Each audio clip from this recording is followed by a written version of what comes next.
രാമ ഹരേ ഹരേ ഹരേ കൃഷ്ണ കൃഷ്ണ കൃഷ്ണ ഹരേ ഹരേ ഹരേ രാമ രാമ രാമ ഹരേ ഹരേ. प्रभुपाद की जय. ഗ്രന്ഥരായ ശ്രീമദ് ഭാഗവതം ജയ പ്രഭുപാദ്. ശ്രീമദ് ഭാഗവതം ക്ലാസ്സിലേക്ക് എല്ലാവർക്കും സ്വാഗതം. ഇന്ന് നമ്മള് പുതിയൊരു ചാപ്റ്റർ തുടങ്ങുന്നതാണ്, 18ാമത്തെ ചാപ്റ്റർ അല്ലെ. നമുക്ക് മുൻപ് മംഗളാചരണത്തോടെ ക്ലാസ്സിലേക്ക് കടക്കാം. ഓമജ്ഞാനതിമിരാന്തസ്യാനനാഞ്ചനാശലാകിയ ചക്ഷുരുന്മീലിതം യേന തസ്മൈ ശ്രീ ഗുരുവേ നമഃ. ശ്രീചൈതന്യമനോഭീഷ്ടം സ്ഥാപിതം യേന ഭൂതലേ സ്വയം രൂപകഥാ മഹ്യം ദദാതി സുഖദാന്തികം. വന്ദേഹം ശ്രീഗുരു ശ്രീയുതാപദകമലം ശ്രീഗുരു വൈഷ്ണവാംശ ശ്രീരൂപം സകൃജാതം സഗണരഘുനാഥാന്വിതം തം സജീവം സാദ്വൈതം സാവധൂതം പരിജനസഹിതം കൃഷ്ണ ചൈതന്യദേവം ശ്രീരാധാ കൃഷ്ണപാദാം സഗണലളിതാം ശ്രീവിശാഖാന്വിതാംശ. ഹേ കൃഷ്ണ കരുണാ സിന്ധു ദീനബന്ധു ജഗത്പതി ഗോപീശ ഗോപികാ കാന്ത രാധാ കാന്ത നമസ്തുതേ. സപ്തകാഞ്ചന ഗൗരാംഗീ ശ്രീരാധേ വൃന്ദാവനേശ്വരി വൃഷഭാനുസുതേ ദേവി പ്രണമാമി ഹരിപ്രിയ. വാഞ്ചാകൽപതരൂപശ്ച കൃപാ സിന്ധുഭ്യേവ ച പതിതാനാം പാവനേഭ്യോ വൈഷ്ണവേഭ്യോ നമോ നമഃ.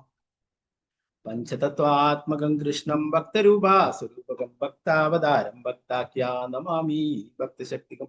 നിത്യാനന്ദമഹം നൗമി സർവാനന്ദകരം പരം ഹരിനാമപ്രദം ദേവം അവധൂത ശിരോമണി.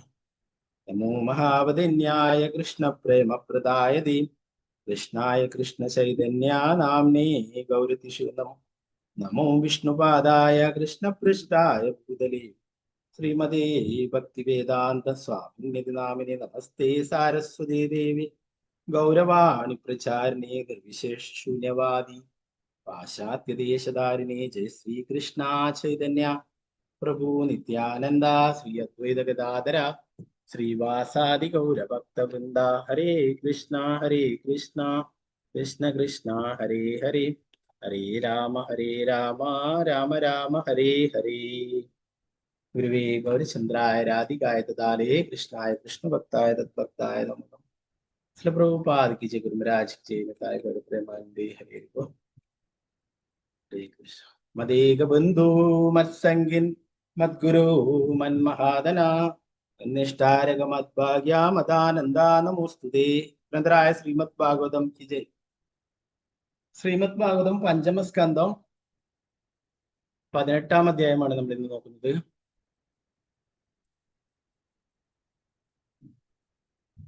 ജംബുദ്വീപ് നിവാസികൾ ഭഗവാന് സമർപ്പിച്ചിട്ടുള്ള പ്രാർത്ഥനകളാണ് ഈ അധ്യായത്തിൽ പറയുന്നത്.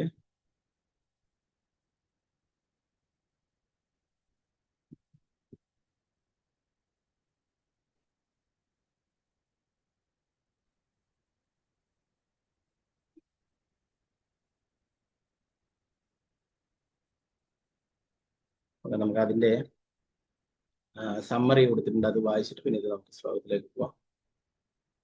ഈ അധ്യായത്തിൽ ശുകദേവ ഗോസ്വാമി ജംബുദ്വീപിലെ വിവിധ വർഷങ്ങളുടെയും അവയിൽ ഓരോന്നിലും ആരാധിക്കപ്പെടുന്ന പരമോന്നതനായ ഭഗവാന്റെ അവതാരങ്ങളെ കുറിച്ചും വർണ്ണിക്കുന്നു. ഭദ്രവർഷത്തിലെ പ്രമുഖനായ ഭരണാധികാരി ഭദ്രശ്രവാനാണ്. അദ്ദേഹവും അദ്ദേഹത്തിന്റെ ധാരാളം സേവകരും ഹയഗ്രീവൻ എന്നറിയപ്പെടുന്ന അവതാരത്തെ എപ്പോഴും ആരാധിക്കുന്നു. ഓരോ കൽപ്പത്തിന്റെയും അന്ത്യത്തിൽ രാക്ഷസനായ അജ്ഞാനൻ വൈദിക ജ്ഞാനം അപഹരിക്കുകയും ഹയഗ്രീവ ഭഗവാൻ പ്രത്യക്ഷനായി അതിനെ രക്ഷിക്കുകയും ചെയ്തു. പിന്നീട് അദ്ദേഹം അത് ബ്രഹ്മദേവന് വെളിപ്പെടുത്തി കൊടുക്കുന്നു. ഹരിവർഷം എന്നറിയപ്പെടുന്ന ഭൂമിയിൽ ഭഗവാന്റെ അത്യന്തം ശ്രേഷ്ഠനായ ഭക്തൻ പ്രഹ്ലാദ് മഹാരാജാവ് നരസിംഹദേവ ഭഗവാനെ ആരാധിക്കുന്നു. നരസിംഹദേവന്റെ അവതാരം ശ്രീമദ് ഭാഗവതം 7ാം സ്കന്ധത്തിൽ വിവരിക്കുന്നു. പ്രഹ്ലാദ് മഹാരാജാവിന്റെ കാൽപ്പാടുകൾ പിന്തുടർന്ന് ഹരിവർഷവാസികൾ നരസിംഹദേവനെ അദ്ദേഹത്തിന്റെ പ്രേമസേവനത്തിൽ മുഴുകാനുള്ള അനുഗ്രഹം ലഭിക്കുന്നതിന് വേണ്ടി ആരാധിക്കുന്നു. കേതുമാല വർഷം എന്ന ഭൂഖണ്ഡത്തിൽ പരമദിവ്യോത്ത പുരുഷനായ ഭഗവാൻ ഋഷികേശൻ കാമദേവനായാണ് പ്രത്യക്ഷമാകുന്നത്. അവിടെ വസിക്കുന്ന ഭാഗ്യദേവതയും ദേവഗണങ്ങളും രാവും പകലും അദ്ദേഹത്തിന്റെ സേവനത്തിൽ വ്യാപൃതരാകുന്നു. സ്വയം 16 ഭാഗങ്ങളായി പ്രത്യക്ഷനാകുന്ന ഋഷികേശ ഭഗവാൻ എല്ലാവിധ പ്രോത്സാഹനങ്ങളുടെയും ശക്തിയുടെയും സ്വാധീനത്തിന്റെയും പ്രഭവമാണ്. ബദ്ധനായ ജീവാത്മാവിന് എപ്പോഴും ഭയപ്പെടുന്ന ന്യൂനതയുണ്ട്. പക്ഷെ പരമദിവ്യോത്ത പുരുഷനായ ഭഗവാന്റെ കാരുണ്യം കൊണ്ട് മാത്രം അവനെ ഈ ഭൗതിക ലോകത്തിന്റെ ഈ ദോഷം സ്വയം മാറ്റിയെടുക്കാവുന്നതാണ്. അതുകൊണ്ട് ഭഗവാൻ ഒരാളെ മാത്രമേ യജമാനായി സംബോധന ചെയ്യാൻ കഴിയൂ. രമ്യക വർഷം എന്ന ഭൂപ്രദേശത്തിലെ അധിവാസികളായ മനുവും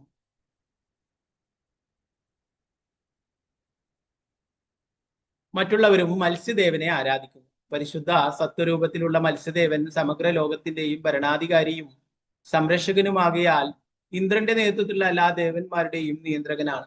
ഹിരൺമയ വർഷത്തിൽ വിഷ്ണു ഭഗവാൻ കൂർമ്മമായി അഥവാ കൂർമ്മമൂർത്തിയായി അവതരിക്കുകയും അര്യമാനും ആ വർഷത്തിൽ വസിക്കുന്നവരും അദ്ദേഹത്തെ ആരാധിക്കുകയും ചെയ്യും. അതുപോലെ ഭഗവാൻ ശ്രീഹരി ഉത്തരഗുരു എന്നറിയപ്പെടുന്ന ഭൂപ്രദേശത്ത് ഒരു വരാഹമായി അവതരിക്കുകയും ആ രൂപത്തിൽ അദ്ദേഹം അവിടെ ജീവിക്കുന്നവരുടെ ആരാധന സ്വീകരിക്കുകയും ചെയ്യും. ഈ അധ്യായത്തിലെ എല്ലാ വിവരങ്ങളും ഭഗവാന്റെ ഭക്തന്മാരുമായി സഹവസിക്കുന്ന ഒരുവന് പൂർണ്ണമായും ബോധ്യമാക്കാൻ കഴിയും. അതിനാൽ ഒരുവൻ ഭക്തന്മാരുമായി സഹവസിക്കണമെന്ന് ശാസ്ത്രങ്ങൾ ശുപാർശ ചെയ്യുന്നു. ഗംഗാനദിയുടെ തീരങ്ങളിൽ വസിക്കുന്നതിനേക്കാൾ ശ്രേഷ്ഠമാണിത്. ഭക്തന്മാരുടെ ഹൃദയങ്ങളിൽ എല്ലാ നല്ല വികാരങ്ങളും അതുപോലെ തന്നെ ദേവന്മാരുടെ ഉന്നത യോഗ്യതകളുമുണ്ട്. അഭക്തർ ഭഗവാന്റെ ബാഹ്യശക്തിയായ മായയാൽ ആകർഷിക്കപ്പെടുന്നതിനാൽ എന്തു തന്നെയായാലും അവരുടെ ഹൃദയങ്ങളിൽ നല്ല യോഗ്യതകൾ ഉണ്ടാവാൻ സാധ്യതയില്ല. ഒരുവൻ ഭക്തന്മാരുടെ കാൽപ്പാടുകൾ പിന്തുടർന്ന് ആരാധ്യർഹനായ ഏകമൂർത്തി പരമദിവ്യോത്ത പുരുഷനായ ഭഗവാനാണെന്ന് മനസ്സിലാക്കണം. എല്ലാവരും ഈ നിർദ്ദേശം സ്വീകരിക്കുകയും ഭഗവാനെ ഉപാസിക്കുകയും ചെയ്യണം. ഭഗവത്ഗീത 15:15 പ്രസ്താവിച്ചിട്ടുള്ളതുപോലെ വേദേശ സർവേരഹമേവ വേദ്യഃ. എല്ലാ വൈദിക സാഹിത്യവും പഠിക്കുന്നതിന്റെ ലക്ഷ്യം പരമദിവ്യോത്ത പുരുഷനായ ഭഗവാനെ ആരാധിക്കുകയാണ്. ഒരു വ്യക്തിക്ക് വൈദിക സാഹിത്യം അഭ്യസിച്ചതിന് ശേഷവും തന്റെ ഉള്ളിൽ സുഷുപ്തമായിട്ടുള്ള ഭഗവത് പ്രേമം ഉണർത്താൻ കഴിയാത്ത പക്ഷം അവന്റെ പ്രയത്നം വെറുതെ ആയിരുന്നു എന്ന് ഗ്രഹിക്കണം.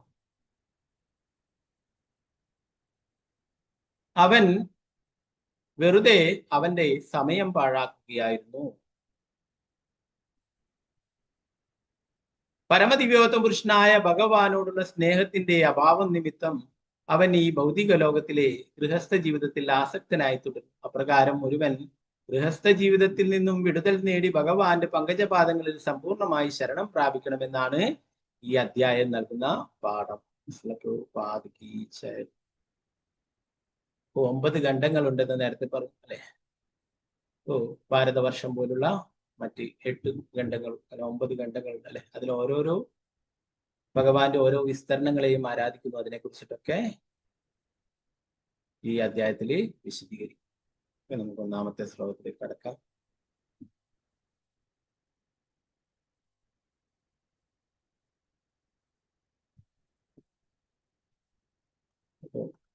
കുറച്ച് പുതിയ പേരൊക്കെ ക്ലാസ്സിലേക്ക് ചേരാൻ താല്പര്യമുണ്ടെന്ന് പറഞ്ഞിട്ട് അറിയിച്ചിരുന്നു. അപ്പോൾ പുതിയ പേരുണ്ടെങ്കിൽ തന്നെ അവർക്ക് ഇത് അറ്റൻഡ് ചെയ്യാം. നിങ്ങൾ സാധാരണ തുടർന്നുകൊണ്ടിരിക്കുന്ന ക്ലാസ് തുടരാം. അതിൻ്റെ കൂടെ ഈ ഇത് കേൾക്കുന്നത് കൊണ്ട് യാതൊരു കുഴപ്പമില്ല. ഭാഗവതത്തിന്റെ അവതാരികയിൽ തന്നെ പറഞ്ഞിരിക്കുന്നു, ശ്രീമദ് ഭാഗവതം ഒരു കൽക്കണ്ടമാണ്. ശ്രീമദ് ഭാഗവതത്തിന്റെ ഈ പതിപ്പിന്റെ വിവർത്തകർ ഭാഗവതത്തെ കൽക്കണ്ടത്തോട് ഉപമിച്ചിരുന്നു. ഏതു ഭാഗം രചിച്ചു നോക്കിയാലും ഒരുപോലെ മധുരതരവും ആസ്വാദകരമായി അനുഭവപ്പെടും. അതുകൊണ്ട് ഭാഗവത മാധുര്യം ആസ്വദിക്കുവാൻ ഏതു ബാല്യത്തിൽ നിന്നും വായനയാരും. എന്നാൽ ഗൗരവമുള്ള ഒരു പഠിതാവ് പ്രഥമ സ്കന്ധം മുതൽ സ്വാഭാവിക ക്രമം അനുസരിച്ച് ഭാഗവത അഭ്യാസം നടത്തുന്നതാണ്. എന്താ പറയുന്നത്? ശ്രീമദ് ഭാഗവത്തെ ഇതിന്റെ വിവർത്തകരി ഒരു കൽക്കണ്ടത്തോട്, കൽക്കണ്ടം ഏതു ഭാഗം രുചിച്ചു നോക്കിയാലും അതിന് ഒരേപോലുള്ള മധുരം തന്നെയായിരിക്കും അല്ലെ. അതുപോലെ ശ്രീമദ് ഭാഗവതം മുഴുവനായിട്ടും ഭഗവാന്റെയും ഭഗവാന്റെ ശുദ്ധ ഭക്തന്മാരുടെയും അത്രയും മനോഹരമായിട്ടുള്ള ലീലകളാണ്. അപ്പോൾ നമുക്ക് ഏത് ഭാഗവും കേൾക്കുന്നത് കൊണ്ടും പ്രശ്നമില്ല. ഇപ്പോഴ് 5-ാമത്തെ സ്കന്ധത്തിലെത്തി. അപ്പോൾ ഓരോ സ്കന്ധങ്ങളിലും ഓരോ ലീലകൾ വ്യത്യസ്തം. ഭഗവത്ഗീത അതേപോലെ ഭഗവാൻ ഓരോരോ ഭാഗങ്ങളായിട്ട് വിവരിച്ചു വരുന്ന അല്ലേ? കർമ്മയോഗം, ധ്യാനയോഗം, ഭക്തിയോഗം, ജ്ഞാനയോഗം, ഇങ്ങനെ അല്ലെ പടിപടി. അപ്പോ ഭാഗവതവും എന്നാൽ ഭാഗവതത്തിന്റെ ഓരോ സ്കന്ധങ്ങളിലും ഓരോ ലീലകളാണ്. ഓരോ അധ്യായത്തിലും വ്യത്യസ്ത ലീലകളാണ്. ചില അധ്യായങ്ങൾ തുടർച്ചയായിട്ടുണ്ടാവും, എന്നാൽ വേറെ വേറെ അധ്യായങ്ങൾ വേറെ വേറെ ലീലകളായിരിക്കും ഭഗവാന്റെ ശുദ്ധഭക്തന്മാരുടെ ഒക്കെ. അപ്പോ അതുകൊണ്ട് 5-ാം സ്കന്ധത്തില് ഇപ്പോ കഴിഞ്ഞ അധ്യായത്തിൽ വേറെ ലീലയായിരുന്നു, ഇപ്പോഴും വേറെ. ഇനി അടുത്തതിൽ കഴിഞ്ഞ ക്ലാസ്സിൽ ഗംഗാ നദിയുടെ ഉത്ഭവത്തെ കുറിച്ചിട്ടായിരുന്നു. ഇപ്പോഴും ജംബുദ്വീപ് നിവാസികളുടെ പ്രാർത്ഥനകളാണ്. അപ്പൊ പിന്നീട് ഇനി സൂര്യദേവനെ കുറിച്ചും മറ്റും, അങ്ങനെ ഓരോരോ അധ്യായങ്ങളും വ്യത്യസ്തമായിട്ട്. അപ്പൊ ഇത് കേൾക്കുന്നത് കൊണ്ട് നമുക്ക് നഷ്ടമൊന്നുമില്ല, നമുക്കത് ഗുണം മാത്രമേ ചെയ്യൂ. എന്നാൽ ഇവിടെ തന്നെ പറയുന്നു, എന്നാൽ ഒരു ഗൗരവമുള്ള പഠിതാവ് പ്രഥമ സ്കന്ധം മുതൽ സ്വാഭാവിക ക്രമത്തിൽ ഭാഗവതാഭ്യാസനം നടത്തും. ഭഗവത്ഗീത പഠിക്കുന്ന പോലെ തന്നെ നമ്മൾ ഭഗവത്ഗീത ലെവൽ 1, ലെവൽ 2, ലെവൽ 3 അല്ലെ, അങ്ങനെ പഠിച്ച് ഭക്തിശാസ്ത്രി അങ്ങനെ. അതുപോലെ തന്നെ ഭാഗവതവും ഭക്തി വൈഭവം എന്ന് പറഞ്ഞിട്ട് പ്രഥമ സ്കന്ധം മുതലൊക്കെ പഠിക്കുന്നത് അതേപോലെ ചെയ്യണം. അപ്പോ അതുകൊണ്ട് ഇവിടെ പറഞ്ഞു വരുന്നത് ഭാഗവതത്തിന്റെ ഏത് ലീലകൾ കേട്ടാലും ഒരു നഷ്ടവുമില്ല, നമുക്ക് അതുകൊണ്ട് ഗുണം മാത്രമേ ഉണ്ടാവുള്ളൂ. അപ്പോ ഓരോ ഇതിലും വ്യത്യസ്തമായത് കൊണ്ട് തന്നെ അത് എന്താ പറയാ, ഒരു തുടർച്ചയല്ല. എന്നാൽ നമ്മൾ സീരിയസ് ആയിട്ട് പഠിക്കുമ്പോൾ ആ ഓർഡറിൽ തന്നെ പഠിക്കണം എന്ന് ഇവിടെ പറഞ്ഞു. നമുക്കപ്പോ 1-ാമത്തെ ശ്ലോകത്തിലേക്ക് കിടക്കാം.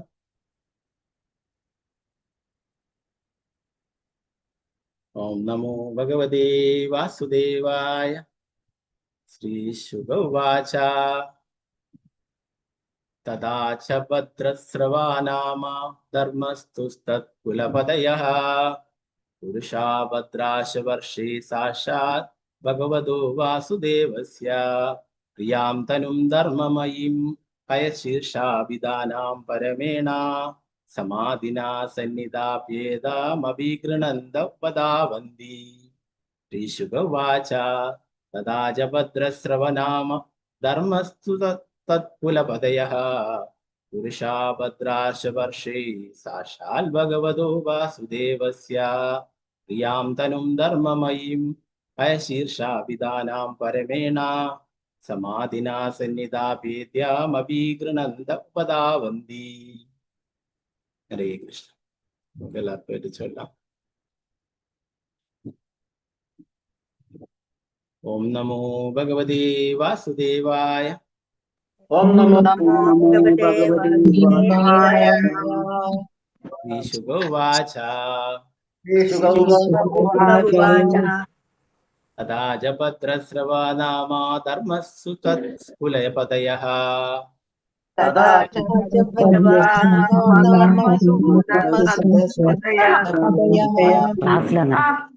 പുരുഷാ ഭദ്രാശ വർഷേ സാക്ഷാൽ ഭഗവതോ വാസുദേവസ്യ പ്രിയാം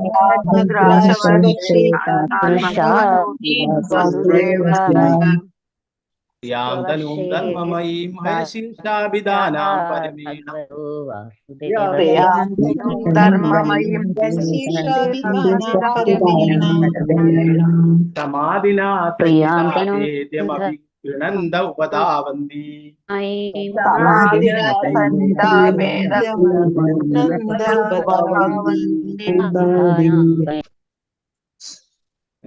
വെള്ളം കെടുത്ത് ചേട്ടാ, വെള്ളം കെടുത്ത് അവിടെ പോയി. 4-5 പേര് ചൊല്ലിക്കോളൂ, പിന്നീട് മറ്റുള്ളവർക്ക് അടുത്ത ശ്ലോകം. മാലതി ശ്യാമതി മാതാജി ചൊല്ലിക്കോളൂ. ഹരേ കൃഷ്ണ. ഹരേ കൃഷ്ണ പ്രഭുജി. ഓം നമോ ഭഗവതേ വാസുദേവായ.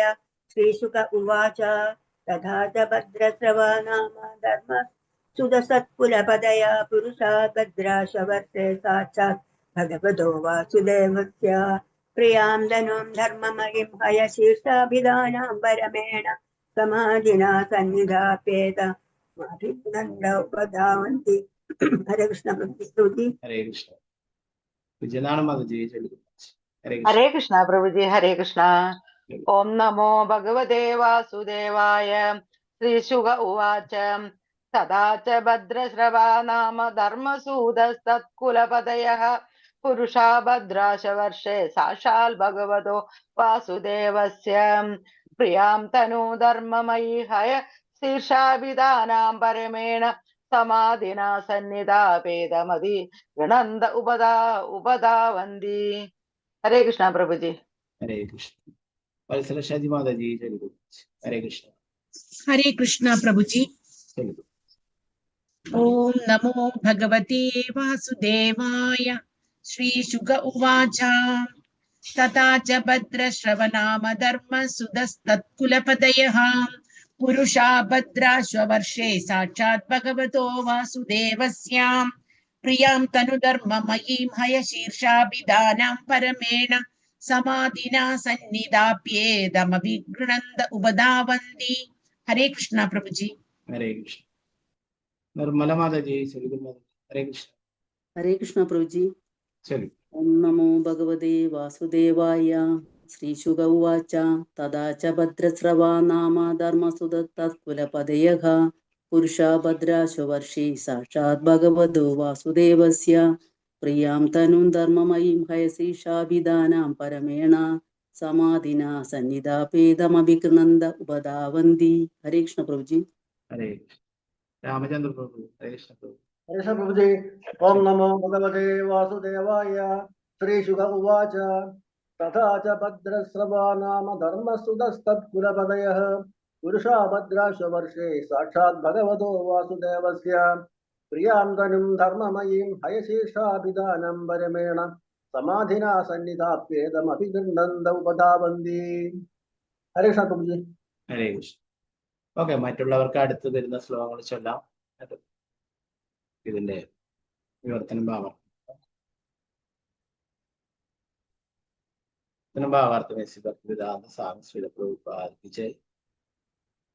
ശ്രീ ശുകദേവ ഗോസ്വാമി പറഞ്ഞു, ഭദ്രാശവർഷം എന്നറിയപ്പെടുന്ന ഭൂഖണ്ഡം ധർമ്മരാജന്റെ പുത്രൻ ഭദ്രസ്രവാൻ ഭരിക്കുന്നു. മഹാദേവൻ ഇളാവൃത വർഷത്തിൽ സംഘർഷനെ ആരാധിക്കുന്നത് പോലെ ഭദ്രസ്രവാൻ അദ്ദേഹത്തിന്റെ ഏറ്റവും അടുത്ത ഭൃത്യരുടെയും ആ ഭൂപ്രദേശത്ത് ജീവിക്കുന്ന എല്ലാവരുടെയും അകമ്പടിയോടെ വാസുദേവന്റെ സമഗ്ര വിസ്തരണമായ ഹയശീർഷൻ എന്നെ ആരാധിക്കുന്നു. ഹയശീർഷ ഭഗവാൻ ഭക്തർക്ക്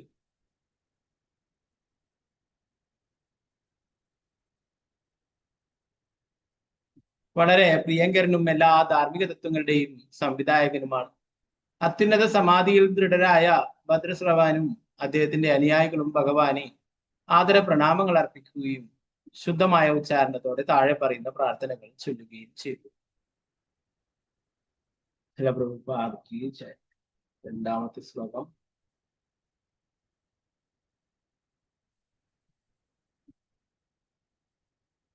ഓം നമോ ഭഗവതേ വാസുദേവായ. ഭദ്രസ്രവസ്സ ഊജുഹു.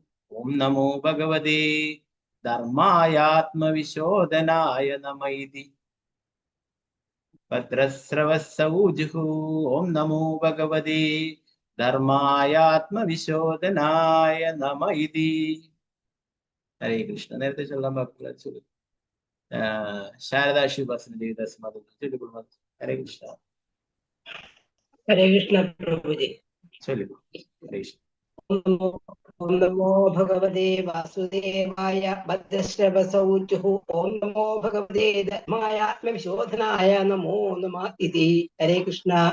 हरे कृष्ण. तंगमणि माता जी. हरे कृष्ण माता जी. हरे कृष्ण प्रभु जी. चलो. ओम नमो भगवते वासुदेवाय. भद्रश्रवस ऊचुः. ओम नमो भगवते धर्मायात्मविशोधनाय अम इति. हरे कृष्ण. हरे सीतारामन माता जी. चलो. हरे कृष्ण. हरे कृष्ण प्रभु जी. चलो. ओम नमो भगवते वासुदेवाय. भद्रश्रवस ऊजुः. ओम नमो भगवते धर्मायात्मविशोधनाय नम इति. हरे कृष्ण प्रभु जी. हरे कृष्ण. स्वर्णप्रभा माता जी. हरे कृष्ण माता जी. चलो. हरे कृष्ण प्रभु जी. ओम नमो भगवते वासुदेवाय. भद्रस्रवसौजु. ഓം നമോ ഭഗവതേ ധർമായ ആത്മവിശോധനായ നമ ഇതി. ഹരേ കൃഷ്ണ പ്രഭുജി. ഹരേ വസന്ത മാതാജി. ഹരേ കൃഷ്ണ മാതാജി. ഹരേ കൃഷ്ണ പ്രഭുജി. ചൊല്ലു. ഹരേ കൃഷ്ണ. ഓം നമോ ഭഗവതേ വാസുദേവായ ഭദ്രശ്രവസ ഊജോ. ഓം നമോ ഭഗവതേ ധർമായ ആത്മവിശോധനായ നമ ഇതി. ഹരേ കൃഷ്ണ. ഹരേ കൃഷ്ണ. ഭാരതിയമ്മ മാതാജി. ഹരേ കൃഷ്ണ മാതാജി. ഹരേ കൃഷ്ണ പ്രഭുജി. ഹരേ ഓം കൃഷ്ണ. നമോ ഭഗവതേ വാസുദേവായ ഭദ്രശ്രവസ ഊജുഃ. ഓം നമോ ഭഗവതേ ധർമ്മയാത്മാവിശോധനായ നമ ഇതി. ഹരേ കൃഷ്ണ. ഹരേ കൃഷ്ണ മാതാജി. ഓക്കെ, മറ്റുള്ളവർക്ക് ഇനി വരുന്ന ശ്ലോകങ്ങൾ ചൊല്ലാം. എന്റെ വിവർത്തനം ഭാവാർത്ഥം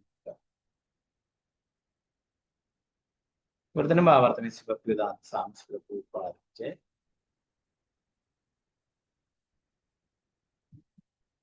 ഭരണാധികാരിയായ ഭദ്രസഭാനും അവന്റെ അടുത്ത അനുയായികളും താഴെ പറയുന്ന പ്രാർത്ഥനകൾ ഉച്ചരിച്ചു.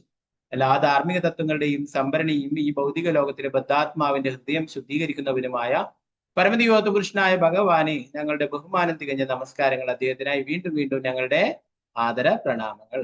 ഭാവാർത്ഥമേശി ഭക്തിവേദാന്ത സ്വാമി ശ്രീല പ്രഭുപാദ് ജയ്. വിഡ്ഢികളായ ഭൗതികവാദികൾക്ക് പ്രകൃതിയുടെ നിയമങ്ങളാൽ ഓരോ ചുവടുവയ്പിലും തങ്ങൾ എങ്ങനെയാണ് നിയന്ത്രിക്കപ്പെടുന്നതെന്നും ശിക്ഷിക്കപ്പെടുന്നതെന്നും അറിയില്ല. ആവർത്തിച്ചുള്ള ജനനം, മരണം, വാർദ്ധക്യം, രോഗം എന്നിവയെ കുറിച്ചൊന്നും അറിവില്ലാതെ ഭൗതിക ജീവിതത്തിന്റെ ബദ്ധാവസ്ഥയിലും തങ്ങൾ വളരെ സന്തുഷ്ടരാണെന്ന് അവർ വിചാരിക്കുന്നു. അതിനാൽ ഭഗവത്ഗീത 7:15 അത്തരം ഭൗതികവാദികളെ ശ്രീകൃഷ്ണ ഭഗവാൻ മൂഢന്മാരെന്ന് വിളിച്ചിരിക്കുന്നു. നമാം ദുഷ്കൃതിനോ മൂഢ പ്രപത്യന്തേ നരാധമഃ. തങ്ങൾ പരിശുദ്ധീകരിക്കപ്പെടണമെങ്കിൽ തപശ്ചര്യയോടെയും കഠിനനിഷ്ഠകളോടെയും വാസുദേവ ഭഗവാനെ അഥവാ ശ്രീകൃഷ്ണ ഭഗവാനെ ആരാധിക്കണമെന്ന് ഈ മൂഢന്മാർക്ക് അറിയില്ല. ഈ പരിശുദ്ധീകരണമാണ് മനുഷ്യ ജീവിതത്തിന്റെ ലക്ഷ്യം. അന്ധമായ ഇന്ദ്രിയാസ്വാദനത്തിന് ഉദ്ദേശിക്കപ്പെട്ടിട്ടുള്ളതല്ല ഈ ജീവിതം. മനുഷ്യരൂപത്തിൽ ജീവസത്ത അവന്റെ അസ്തിത്വം പരിശുദ്ധമാക്കുന്നതിന് നിശ്ചയമായും സ്വയം കൃഷ്ണാബോധത്തിൽ മുഴുകണം. തപോ ദിവ്യം പുത്ര കായേന സത്വം ശുദ്ധേർ. ഋഷഭദേവ രാജാവ് അവന്റെ പുത്രന്മാർക്ക് നൽകിയ നിർദ്ദേശം. ഋഷഭദേവൻ എന്ന് പറയുന്നത് ഭഗവാന്റെ തന്നെ അവതാരം. ഋഷഭദേവൻ അദ്ദേഹത്തിന്റെ പുത്രന്മാർക്ക് നൽകിയിട്ടുള്ള ഉപദേശമാണ് ഇത്, നിർദ്ദേശം. മനുഷ്യരൂപത്തിലുള്ള ജീവിതത്തിൽ ഒരുവൻ അവന്റെ അസ്തിത്വം പരിശുദ്ധമാക്കുന്നതിന് നിശ്ചയമായും എല്ലാ തരത്തിലുള്ള തപശ്ചര്യകൾ അനുഷ്ഠിക്കണം. തപശ്ചര്യകൾ എന്ന് പറഞ്ഞാൽ എന്താണ്? ഏകാദശി പോലുള്ള വ്രതങ്ങളൊക്കെ അല്ലെ തപസ് ചെയ്യാന്ന് പറഞ്ഞിട്ട് നമ്മളൊക്കെ കാട്ടിലേക്ക് പോകും. ഇപ്പൊ ഭക്തിത സേവനത്തിൽ ഇങ്ങനെയുള്ള വ്രതങ്ങളും മറ്റുള്ളതൊക്കെ പാലിക്കല്, അത് തന്നെയാണ് തപശ്ചര്യ. നമ്മളെല്ലാവരും സന്തോഷം തേടുന്നവരാണ്.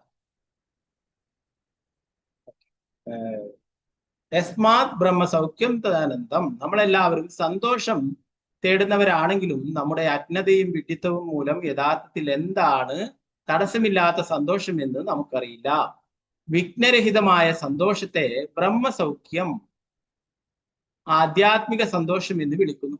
നമുക്ക് ഈ ഭൗതിക ലോകത്തിൽ സന്തോഷം എന്ന് പറയപ്പെടുന്ന ചിലതെല്ലാം ലഭിക്കുന്നുണ്ടെങ്കിലും അവയെല്ലാം താൽക്കാലികങ്ങളാണ്. വിഡ്ഢികളായ ഭൗതികവാദികൾക്ക് ഇത് മനസ്സിലാക്കാൻ കഴിവില്ല. അതിനാൽ പ്രഹ്ലാദ് മഹാരാജാവ് ചൂണ്ടിക്കാട്ടുന്നു, മായാസുഖായ പരം ഉദ്വഹദയെ വിമൂടാൻ. വെറും താൽക്കാലിക സന്തോഷത്തിന് വേണ്ടി ഈ വിഡ്ഢികൾ വമ്പിച്ച ക്രമീകരണങ്ങൾ നടത്തുകയും ജന്മങ്ങൾ തോറും കബളിപ്പിക്കപ്പെടുകയും ചെയ്യുന്നു. ശ്രീല പ്രഭുപാദ് കി ജയ്. മൂന്നാമത്തെ ശ്ലോകം 2 പേജുകളിലേക്ക്. ഓം നമോ ഭഗവതേ വാസുദേവായ. അഹോ വിചിത്രം ഭഗവതി ചേഷ്ടിതം ഗ്നന്ദം ജനോയം ഹിമിഷന്ന പശ്യതി.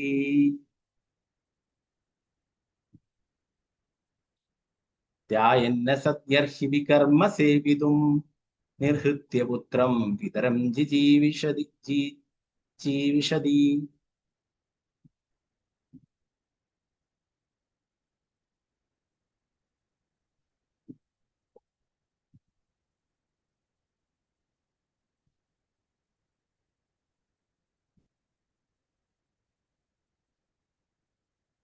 അഹോ വിചിത്രം ഭവതി ചേഷ്ടിതം നന്ദം ജനോയാം ഹിമശന്ന പശ്യതി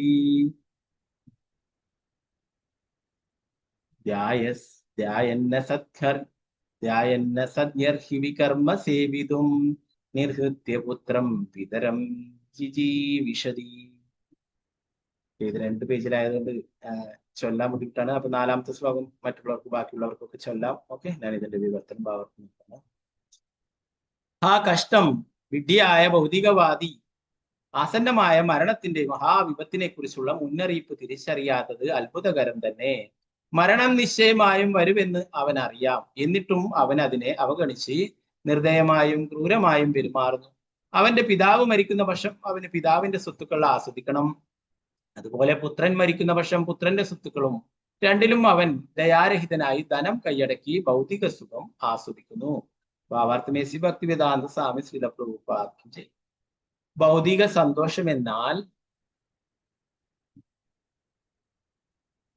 ആഹാരം, നിദ്ര, മൈഥുനം, പ്രതിരോധം എന്നിവയ്ക്കുള്ള സൗകര്യങ്ങൾ എന്നാണ് അർത്ഥം. ഭൗതികവാദി ഈ ലോകത്തിൽ ആസന്നമായ മരണത്തിൽ പോലും ഗൗനിക്കാതെ ഇന്ദ്രിയാസ്വാദനങ്ങളുടെ ഈ 4 കാര്യങ്ങൾക്ക് വേണ്ടി മാത്രം ജീവിക്കുന്നു. സ്വന്തം പിതാവിന്റെ മരണശേഷം പുത്രൻ പിതാവിന്റെ ധനം കൈയടക്കി ഇന്ദ്രിയാസ്വാദനത്തിന് വേണ്ടി ഉപയോഗിക്കുന്നു. അതുപോലെ ഒരുവന്റെ പുത്രൻ മരിച്ചാൽ അവൻ പുത്രന്റെ ധനം ഇന്ദ്രിയ സുഖം അനുഭവിക്കുന്നതിന് വേണ്ടി വിനിയോഗിക്കുന്നു. ചിലപ്പോൾ ഒരുവൻ അവന്റെ മരിച്ചുപോയ പുത്രന്റെ വിധവയെ പോലും ആസ്വദിക്കുവാൻ മടിക്കുന്നില്ല. ഭൗതികവാദികളായ വ്യക്തികൾ ഇങ്ങനെയെല്ലാം പെരുമാറുന്നു. അതുകൊണ്ട് ശുകദേവ ഗോസ്വാമി പറയുന്നു, പരമദിവ്യോത്ത പുരുഷനായ ഭഗവാന്റെ ഇച്ഛയാൽ ഏർപ്പെടുത്തിയിട്ടുള്ള ഭൗതിക സന്തോഷത്തിന്റെ ലീലകൾ എത്ര അത്ഭുതകരങ്ങളാണ്. മറ്റു വാക്കുകളിൽ പറഞ്ഞാൽ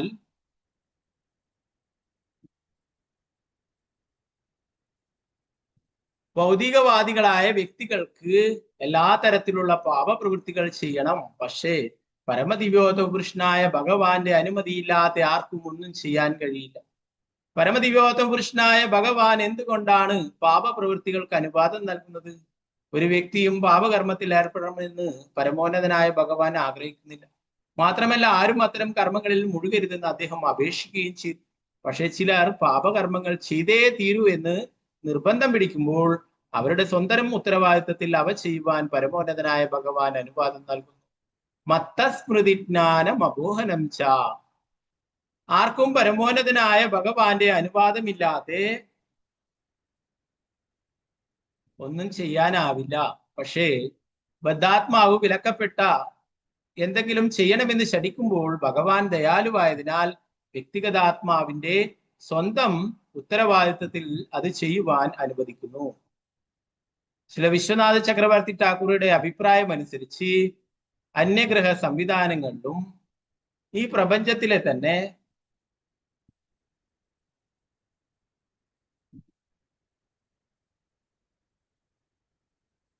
പ്രപഞ്ചത്തിലെ തന്നെ സ്വർഗലോകം പോലുള്ള സ്ഥലങ്ങളിലും പുത്രന്മാർ എപ്പോഴും പിതാക്കന്മാരുടെ മരണാനന്തരവും ദീർഘകാലവും ജീവിക്കുന്നു. പക്ഷെ ഈ ഭൂമിയിൽ പുത്രന്മാർ പിതാക്കന്മാരെക്കാൾ മുമ്പേ മരണപ്പെടാറുണ്ട്.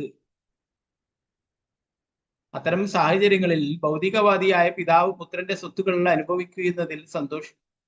ഇപ്രകാരം പ്രവർത്തിക്കുന്നത് പിതാവായാലും തിരിച്ചു പുത്രനായാലും മരണം തങ്ങളെ കാത്തിരിക്കുന്നുണ്ടെന്ന യാഥാർത്ഥ്യം ഇരുവരും മനസ്സിലാക്കുന്നില്ല. എന്തു തന്നെ ആയാലും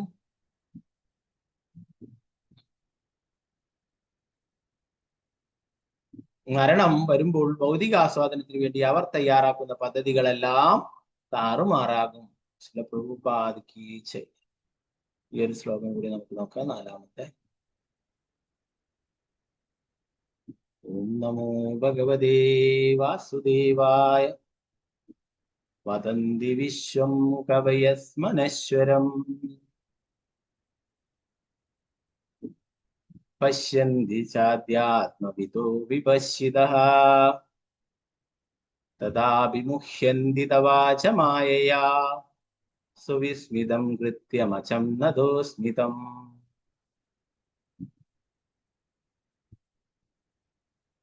വദന്തി വിശ്വം കവയസ്മനശ്വരം പശ്യന്തി ചാദ്യാത്മവിത്തോ വിപശ്ചിതഃ തഥാ വിമുഹ്യന്തി തവാച മായയാ സുവിസ്മിതം കൃത്യമജം നദോസ്മിതം. ഓക്കെ, വത്സലായ മാതാജി ചൊല്ലിക്കൊണ്ടു. ഹരേ കൃഷ്ണ. ഹരേ കൃഷ്ണ പ്രഭുജി. ഓം നമോ ഭഗവതേ വാസുദേവായ. വദന്തി വിശ്വം കവയാസ്മനശ്വരം പശ്യന്തി ചാദ്യാത്മവിദോ വിപശ്ചിതാം തദാപി മുഹ്യന്തി തവാച മായയാ സുവിസ്മിതം കൃത്യമജം നദോസ്മിതം. ഹരേ കൃഷ്ണ പ്രഭുജി. ഹരേ കൃഷ്ണ. ശാരദാജി നമ്പൂതിരി മാതാജി ചൊല്ലു.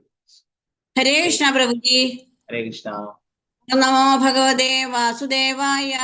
വദന്തി വിശ്വം കവയസ്മനശ്വരം പശ്യന്തി ചാത്യാത്മവിദോ വിപശ്ചിതഃ തഥാപി മുഹ്യന്തി തവാച മായയാ സുവിസ്മിതം കൃത്യമജന്നതോസ്മിതം. ഹരേ കൃഷ്ണ പ്രഭുജി. ഹരേ കൃഷ്ണ. സാവിത്രി ഉപശ്രീ ദേവദാസ് മാതാജി ചൊല്ലിക്കൊണ്ടു. ഹരേ കൃഷ്ണ പ്രഭുജി. പ്രണാമം ഹരേ പ്രഭുജി. കൃഷ്ണ. പ്രണാമം ചൊല്ലു. ഓം നമോ ഭഗവതേ വാസുദേവായ. വദന്തി വിശ്വം കവയസ്മനശ്വരം പശ്യന്തി ചാദ്യാത്മവിദോ വിപശ്ചിതഃ തദാപി മുഹ്യന്തി തവാച മായയാ സുവിസ്മിതം കൃത്യമജം നദോസ്മിതം. ഹരേ കൃഷ്ണ പ്രഭുജി. ഹരേ കൃഷ്ണ. വത്സല ഗോപാലൻ മാതാജി ചൊല്ലിക്കൊണ്ടു. ഹരേ കൃഷ്ണ. ഹരേ കൃഷ്ണ പ്രഭുജി. ശരി. ഓം നമോ ഭഗവതേ വാസുദേവായ. വദന്തി വിശ്വം കവയസ്മനശ്വരം പശ്യന്തി ചാത്യാത്മവിദോ വിപശ്ചിതഃ തദാപി മുഹ്യന്തി തവാച മായയാ സുവിസ്മിതം കൃത്യമജം നദോസ്മിതം. ഹരേ കൃഷ്ണ പ്രഭുജി. ഹരേ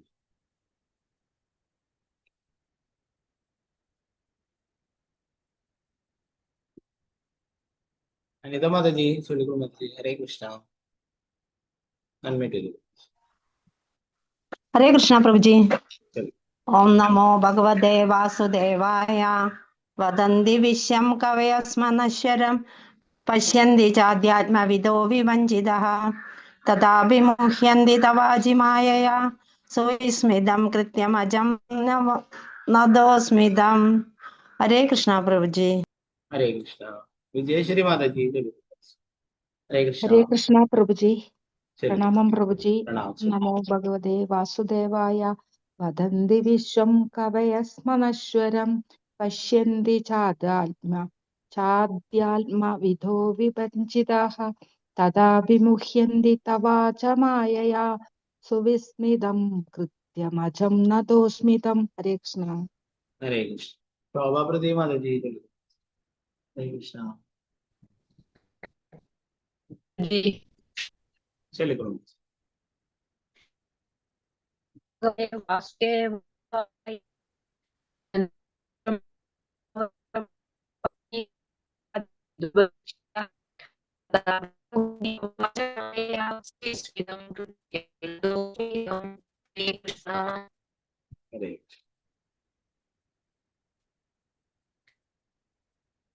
രതിയാചാരി മാതാജി ചൊല്ലിക്കൊള്ളു.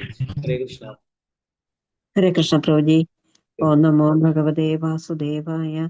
വദന്തി വിശ്വം കവയസ്മനശ്വരം പശ്യന്തി ചാത്യാത്മവിദോ വിപശ്ചിതഃ തദാപി മുഹ്യന്തി തവാച മായയാ സുവിസ്മിതം കൃത്യമജം നദോസ്മിതം. ഹരേ കൃഷ്ണ പ്രഭുജി. ഹരേ കൃഷ്ണ. ഗീതാസി മാതാജി ചൊല്ലിക്കൊള്ളു. ഹരേ കൃഷ്ണ. ഹരേ കൃഷ്ണ പ്രഭുജി. ഹരേ കൃഷ്ണ. ചൊല്ലു. ഓം നമോ ഭഗവതേ വാസുദേവായ. വദന്തി വിശ്വം കവയസ്മനശ്വരം പശ്യന്തി ചാദ്യാത്മവിദോ വിഭജിതഃ തദാപി മുഹ്യന്തി തവാച മായയാ സുവിസ്മിതം കൃത്യമജം നദോസ്മിതം. ഹരേ കൃഷ്ണ പ്രഭുജി. ഹരേ കൃഷ്ണ. പുതുതായിട്ട് ജോയിൻ ചെയ്തിട്ടുള്ള ആർക്കെങ്കിലും ശ്ലോകം ചെല്ലാൻ താല്പര്യം ഉണ്ടെങ്കിൽ ഹാൻഡ് റൈസ് ചെയ്യാം കേട്ടോ. കൈ ഉയർത്തിയാൽ മതി. അൺമ്യൂട്ട് ചെയ്യാം അവരെ. ഓക്കെ, പങ്കജാക്ഷി മാതാജി ചൊല്ലിക്കൊള്ളു. ഹരേ ഹരേ കൃഷ്ണ. കൃഷ്ണ പ്രഭുജി. എന്റെ ഹാൻഡ് റൈസ് താഴോട്ടായിട്ടുണ്ടായിരുന്നു പ്രഭുജി. ഹരേ കൃഷ്ണ പ്രഭുജി. പ്രണാമം. ഓക്കെ.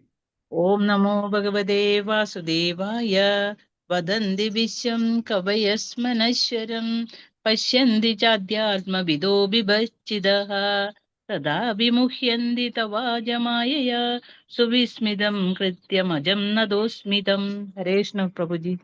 ഹരേ കൃഷ്ണ. ജയതിരൂപകൃഷ്ണ സ്മൃതി ചൊല്ലിക്കൊള്ളു. ഹരേ കൃഷ്ണ. പ്രണാം പ്രഭുജി. പ്രണാം. ഓം നമോ ഭഗവതേ വാസുദേവായ. വദന്തി വിശ്വം കവയസ്മനശ്വരം പശ്യന്തി ചാദ്യാത്മവിദോ വിഭശ്ചിതഃ തഥാഭിമുഹ്യന്തി തവാജമായയാ സുവിസ്മിതം കൃത്യമജം നദോ അസ്മിതം. ഹരേ കൃഷ്ണ. ഹരേ കൃഷ്ണ. ശ്രീദേവി മാതാജി ചൊല്ലിക്കൊള്ളു. ഹരേ കൃഷ്ണ. ഹരേ കൃഷ്ണ. ചൊല്ലിക്കൊള്ളു. ഓം നമോ ഭഗവതേ വാസുദേവായ. വദന്തി വിശ്വം കവയസ്മനശ്വരം പശ്യന്തി ചാധ്യാത്മവിദോ വിഭശ്ചിതഃ തഥാഭിമുഹ്യന്തി തവാജമായയാ സുവിസ്മിതം കൃത്യമജം നദോസ്മിതം. ഹരേ കൃഷ്ണ. ഹരേ കൃഷ്ണ. ഡോക്ടർ ശ്രീരഞ്ജിനി മാതാജി ചൊല്ലിക്കൊള്ളു. മാതാജി ഹരേ കൃഷ്ണ. അൺമ്യൂട്ട് ചെയ്തോളൂ മാതാജി. ശ്രീരഞ്ജിനി മാതാജി ചൊല്ലിക്കൊള്ളു. വദന്തി വിശ്വം കവയസ്മനശ്വരം പശ്യന്തി ചാധ്യാത്മവിദോ വിഭച്ഛിതഃ തഥാഭിമുഹ്യന്തി തവാജ മായയാ സുവിസ്മിതം കൃത്യമജം നതോസ്മിതം. ഓം തത്സദിതി. ഹരി ഓം തത്സത്. ഓക്കെ, വേറെ ഇല്ലെങ്കിൽ നമുക്ക് ഇതിന്റെ വിവർത്തനം ഭാവാർത്ഥം നോക്കാം.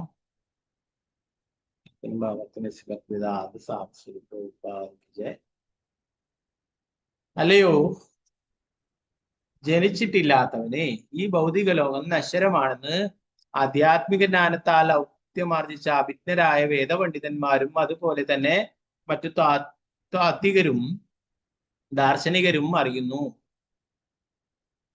ധ്യാനത്തിൽ ഈ ലോകത്തിന്റെ യാഥാർത്ഥ്യ അവസ്ഥ സാക്ഷാത്കരിക്കുന്ന അവരത് പ്രബോധിപ്പിക്കുകയും ചെയ്യുന്നു. എന്നിട്ടും അവർ ചിലപ്പോൾ അങ്ങയുടെ മായാശക്തിയാൽ സംഭ്രമചിത്തരാകും. അങ്ങയുടെ അത്ഭുതകരമായ ലീലയാണിത്. അതിനാൽ അവിടുത്തെ മായാശക്തി അത്യാശ്ചര്യകരമാണെന്ന് മനസ്സിലാക്കുന്ന ഞാൻ അങ്ങേക്കായി എൻ്റെ ആദര പ്രണാമങ്ങൾ അർപ്പിക്കുന്നു. പരമദിവ്യോത്തം കൃഷ്ണനായ ഭഗവാന്റെ മായാശക്തി ഈ ഭൗതിക ലോകത്തിലെ ബദ്ധാത്മാവുകളിൽ മാത്രമല്ല, ഈ ഭൗതിക ലോകത്തിന്റെ വ്യവസ്ഥാപിതമായ അവസ്ഥ സാക്ഷാത്കരിച്ചറിയുന്ന ഉന്നതജ്ഞാനികളായ പണ്ഡിതന്മാരിലും ചിലപ്പോൾ പ്രവർത്തിക്കും. ഞാൻ ഈ ഭൗതിക ശരീരമാണെന്നും ഈ ശരീരവുമായി ബന്ധപ്പെട്ടതെല്ലാം എൻ്റേതാണെന്നും അഹം മമേതി, എന്താണ് ഈ ശരീരം ആണ് ഞാനെന്നും ഈ ശരീരവുമായി ബന്ധപ്പെട്ടതെല്ലാം എൻ്റേതാണെന്നും ചിന്തിക്കുന്ന ഒരുവൻ മായയിലാകുന്നു. ഭൗതിക ശക്തി മൂലമുണ്ടാകുന്ന ഈ മായ പ്രത്യേകിച്ചും പ്രവർത്തിക്കാറുള്ളത് ബദ്ധാത്മാവുകളിലാണെങ്കിലും ചിലപ്പോൾ അത് മുക്താത്മാവുകളിലും പ്രവർത്തിക്കുന്നു. മുക്തനായ ഒരു വ്യക്തി ഈ ഭൗതിക ലോകത്തെ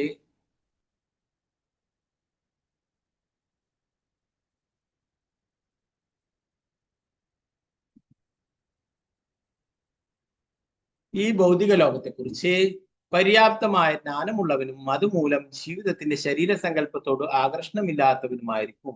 പക്ഷേ ഭൗതിക പ്രകൃതിയുടെ ഗുണങ്ങളുമായുള്ള ദീർഘകാലത്തെ ഇടപഴകൽ നിമിത്തവും സ്വന്തം അതീന്ദ്രിയ പദവിയിലുള്ള അശ്രദ്ധ നിമിത്തവും മുക്താത്മാക്കളും ചിലപ്പോൾ മായാശക്തിയാൽ വശീകരിക്കപ്പെടുന്നു. അതിനാൽ ശ്രീകൃഷ്ണ ഭഗവാൻ ഭഗവത്ഗീത 7:14 പറയുന്നു, മാമേവയെ പ്രപത്യന്തേ മായാമേതാം തരന്തിദഹേ. എന്നെ ശരണം പ്രാപിക്കുന്നവർക്ക് മാത്രമേ മായാശക്തിയുടെ സ്വാധീനത്തെ അതിജീവിക്കുവാൻ കഴിയൂ. അതുകൊണ്ട് ഒരുവനും താൻ മായയുടെ സ്വാധീന സ്പർശം ഏൽക്കാത്ത സ്വതന്ത്രാത്മാവാണെന്ന് സ്വയം ചിന്തിക്കരുത്. ഓരോരുത്തരും ധാർമ്മിക തത്വങ്ങൾ കർശനമായി പാലിച്ചുകൊണ്ട് ജാഗ്രതയോടെ ഭക്തിയുത സേവനം നിർവഹിക്കണം. അങ്ങനെയായാൽ അവൻ ഭഗവാന്റെ പങ്കജപാദങ്ങളിൽ സുദൃഢനായി നിലകൊള്ളും.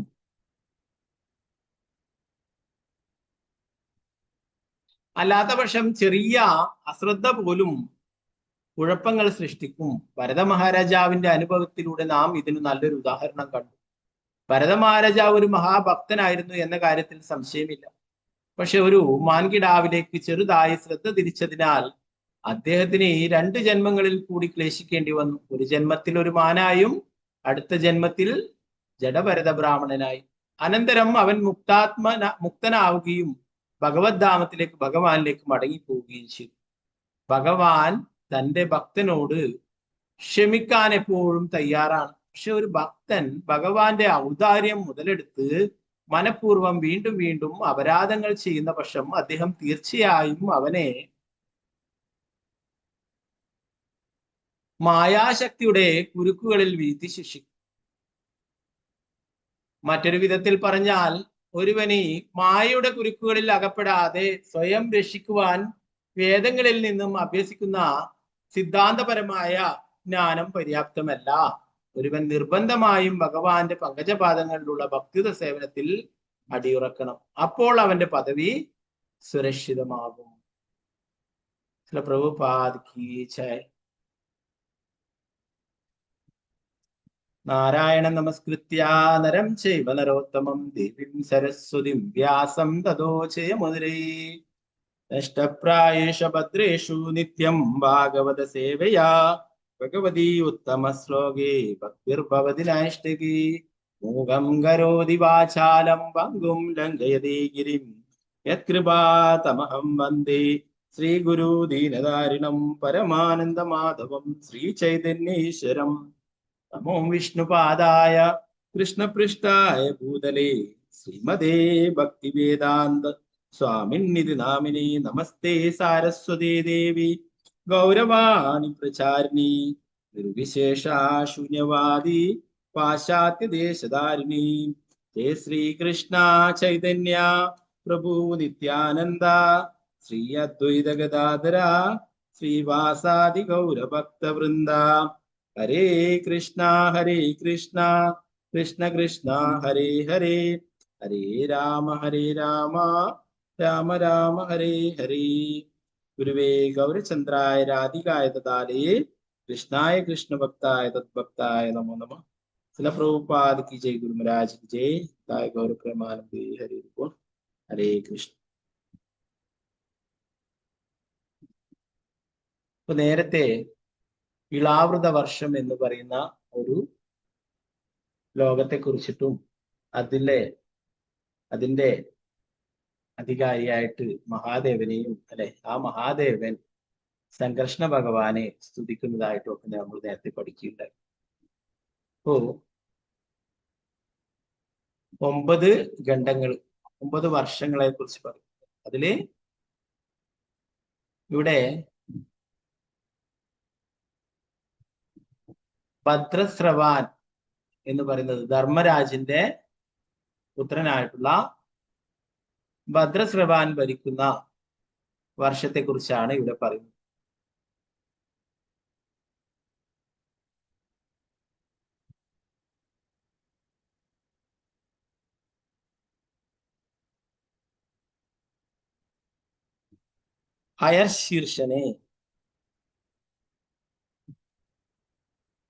ഹയശീർഷ ഭഗവാനെയാണ് ഭദ്രസ്രവൻ ആരാധിക്കുന്നത്. ഈ ഭദ്രാശ വർഷം എന്നറിയപ്പെടുന്ന ഈ വർഷത്തിലെ അതിന്റെ അധികാരി എന്ന് പറയുന്നത് ധർമ്മരാജന്റെ പുത്രനായിട്ടുള്ള ഭദ്രസ്രവാൻ. ആ ഭദ്രസ്രവാൻ ആരാധിക്കുന്നത് ഭഗവാന്റെ തന്നെ വാസുദേവന്റെ വിസ്തരണമായിട്ടുള്ള ഹയശീർഷനെയാണ് ആരാധിക്കുന്നത്. അപ്പോ അദ്ദേഹം ഭദ്രസ്രവാൻ ഭഗവാന് പ്രാർത്ഥനകൾ അർപ്പിക്കുന്നതാണ് 2 മുതലുള്ള ശ്ലോകങ്ങളിൽ വിവരിക്കുന്നത്.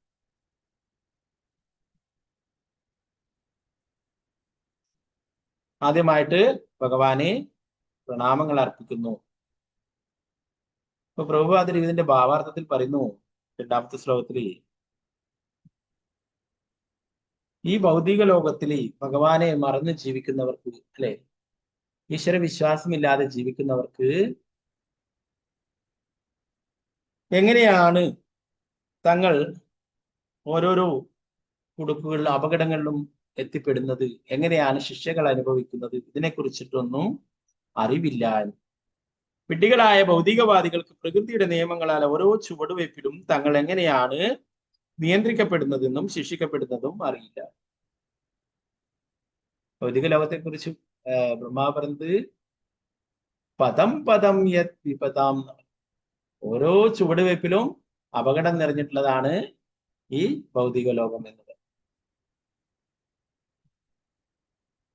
നമ്മൾ നേരത്തെ ജഡഭരതന്റെ ലീലകളൊക്കെ ചർച്ച ചെയ്യുന്നുണ്ട് അല്ലെ.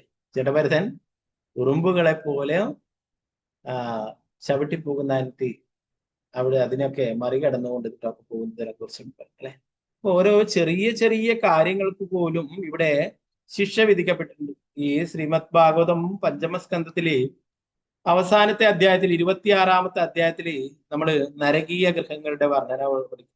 28 അനേകം നരകങ്ങളുണ്ട്. അതിൽ 28 കുറിച്ച് ഭാഗവതം എടുത്തു പറയും.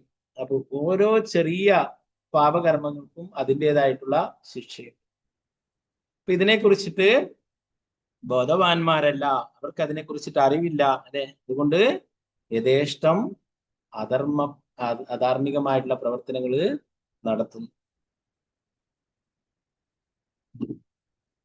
ആവർത്തിച്ചുള്ള ജനനം, മരണം, വാർദ്ധക്യം, രോഗം എന്നിവകളെ കുറിച്ചൊന്നും അറിവില്ലാതെ ഭൗതിക ജീവിതത്തിന്റെ ബദ്ധാവസ്ഥയിലും തങ്ങൾ സന്തുഷ്ടരാണെന്ന് അവർ വിചാരിക്കും. അതിനാൽ ഭാഗവത്ഗീത 7:15 അത്തരം ഭൗതികവാദികളെ ശ്രീകൃഷ്ണ ഭഗവാൻ മൂഢന്മാരെന്ന് വിളിച്ചിരിക്കുന്നു. നമാം ദുഷ്കൃതിനോ മൂഢാ പ്രപത്യന്തേ നരാധമാ. തങ്ങൾ പരിശുദ്ധീകരിക്കപ്പെടണമെങ്കിൽ തപശ്ശരിയോടെയും കഠിനനിഷ്ഠകളോടെയും വാസുദേവ ഭഗവാനെ ശ്രീകൃഷ്ണനെ ആരാധിക്കണമെന്ന് ഈ മൂഢന്മാർക്ക് അറിയില്ല. അതാണ് ഭഗവത്ഗീത പറയുന്നു. അങ്ങനെയുള്ളവരൊക്കെ നിരീശ്വരവാദികള് അല്ലെ, മായാവാദികള്, ഇവരൊക്കെ ഇതാണ് ഭഗവാനിൽ വിശ്വാസമില്ലാത്തവരാണ് അല്ലെ. അതുപോലെ തന്നെ ഭഗവാൻ മനുഷ്യരൂപത്തിൽ അവതരിച്ചു കഴിഞ്ഞാല് ഭഗവാനെ ഒരു സാധാരണ മനുഷ്യനായിട്ട് കണക്കാക്കും. ഭഗവത്ഗീതയിൽ പറയും അല്ലെ, അവചാനന്തിമാമൂഢാമാനുഷ്യന്മാസ്. ഓ ഭഗവാൻ ഏത് രൂപത്തിൽ വേണമെങ്കിലും അവതരിക്കാം അല്ലെ. ഓ ഭഗവാൻ ഒരു മനുഷ്യരൂപത്തിൽ അവതരിക്കുമ്പോൾ എന്താണ്, അവരൊരു സാധാരണ മനുഷ്യനായിട്ട് കണക്കൂട്ടിയിട്ട് ഭഗവാനോട് അസൂയ പുലർത്തുന്നു, ഭഗവാനെ നിന്ദിക്കുന്നു. ഓ ഇന്നത്തെ കാലത്തും ഇങ്ങനെയുള്ള നരാധമന്മാരും മൂഢന്മാരെയൊക്കെ കാണാം അല്ലെ. ധാരാളം നിരീശ്വരവാദികളും മറ്റും. അവരെല്ലാം എന്താണ്, തങ്ങൾക്കൊക്കെ ഈ കഴിവുകളൊക്കെ തന്നിട്ടുള്ള ഭഗവാനെ മറന്നു പോകുന്നവര്. അപ്പോ അവർക്ക് യഥാർത്ഥ ജ്ഞാനം ലഭിക്കാൻ അവർ ആഗ്രഹിക്കുന്നില്ല അല്ലെ. നമ്മൾ ഭഗവത് ബുക്ക് ഡിസ്ട്രിബ്യൂഷൻ ഒക്കെ ചെയ്യുമ്പോൾ ഭഗവത്ഗീതയോ എന്തെങ്കിലോ നൽകിയാൽ തന്നെ അതൊക്കെ അവർ റിജക്ട് ചെയ്യും. അതാണ്, അവർക്കതില് താല്പര്യമില്ല. മനുഷ്യ ജന്മത്തിന്റെ യഥാർത്ഥ ഉദ്ദേശം എന്തെന്ന് അറിയാത്ത ഈ മനുഷ്യ ജന്മം വെറുതെ പാഴാക്കി കളയുന്നത് കൊണ്ട് അവരെന്താണ്, മൂഢന്മാരും അധമന്മാര്, മനുഷ്യരിലുള്ള അധമന്മാര്, ഏറ്റവും അധപ്പതിച്ചരായിട്ട് ഭഗവത്ഗീത പറയും.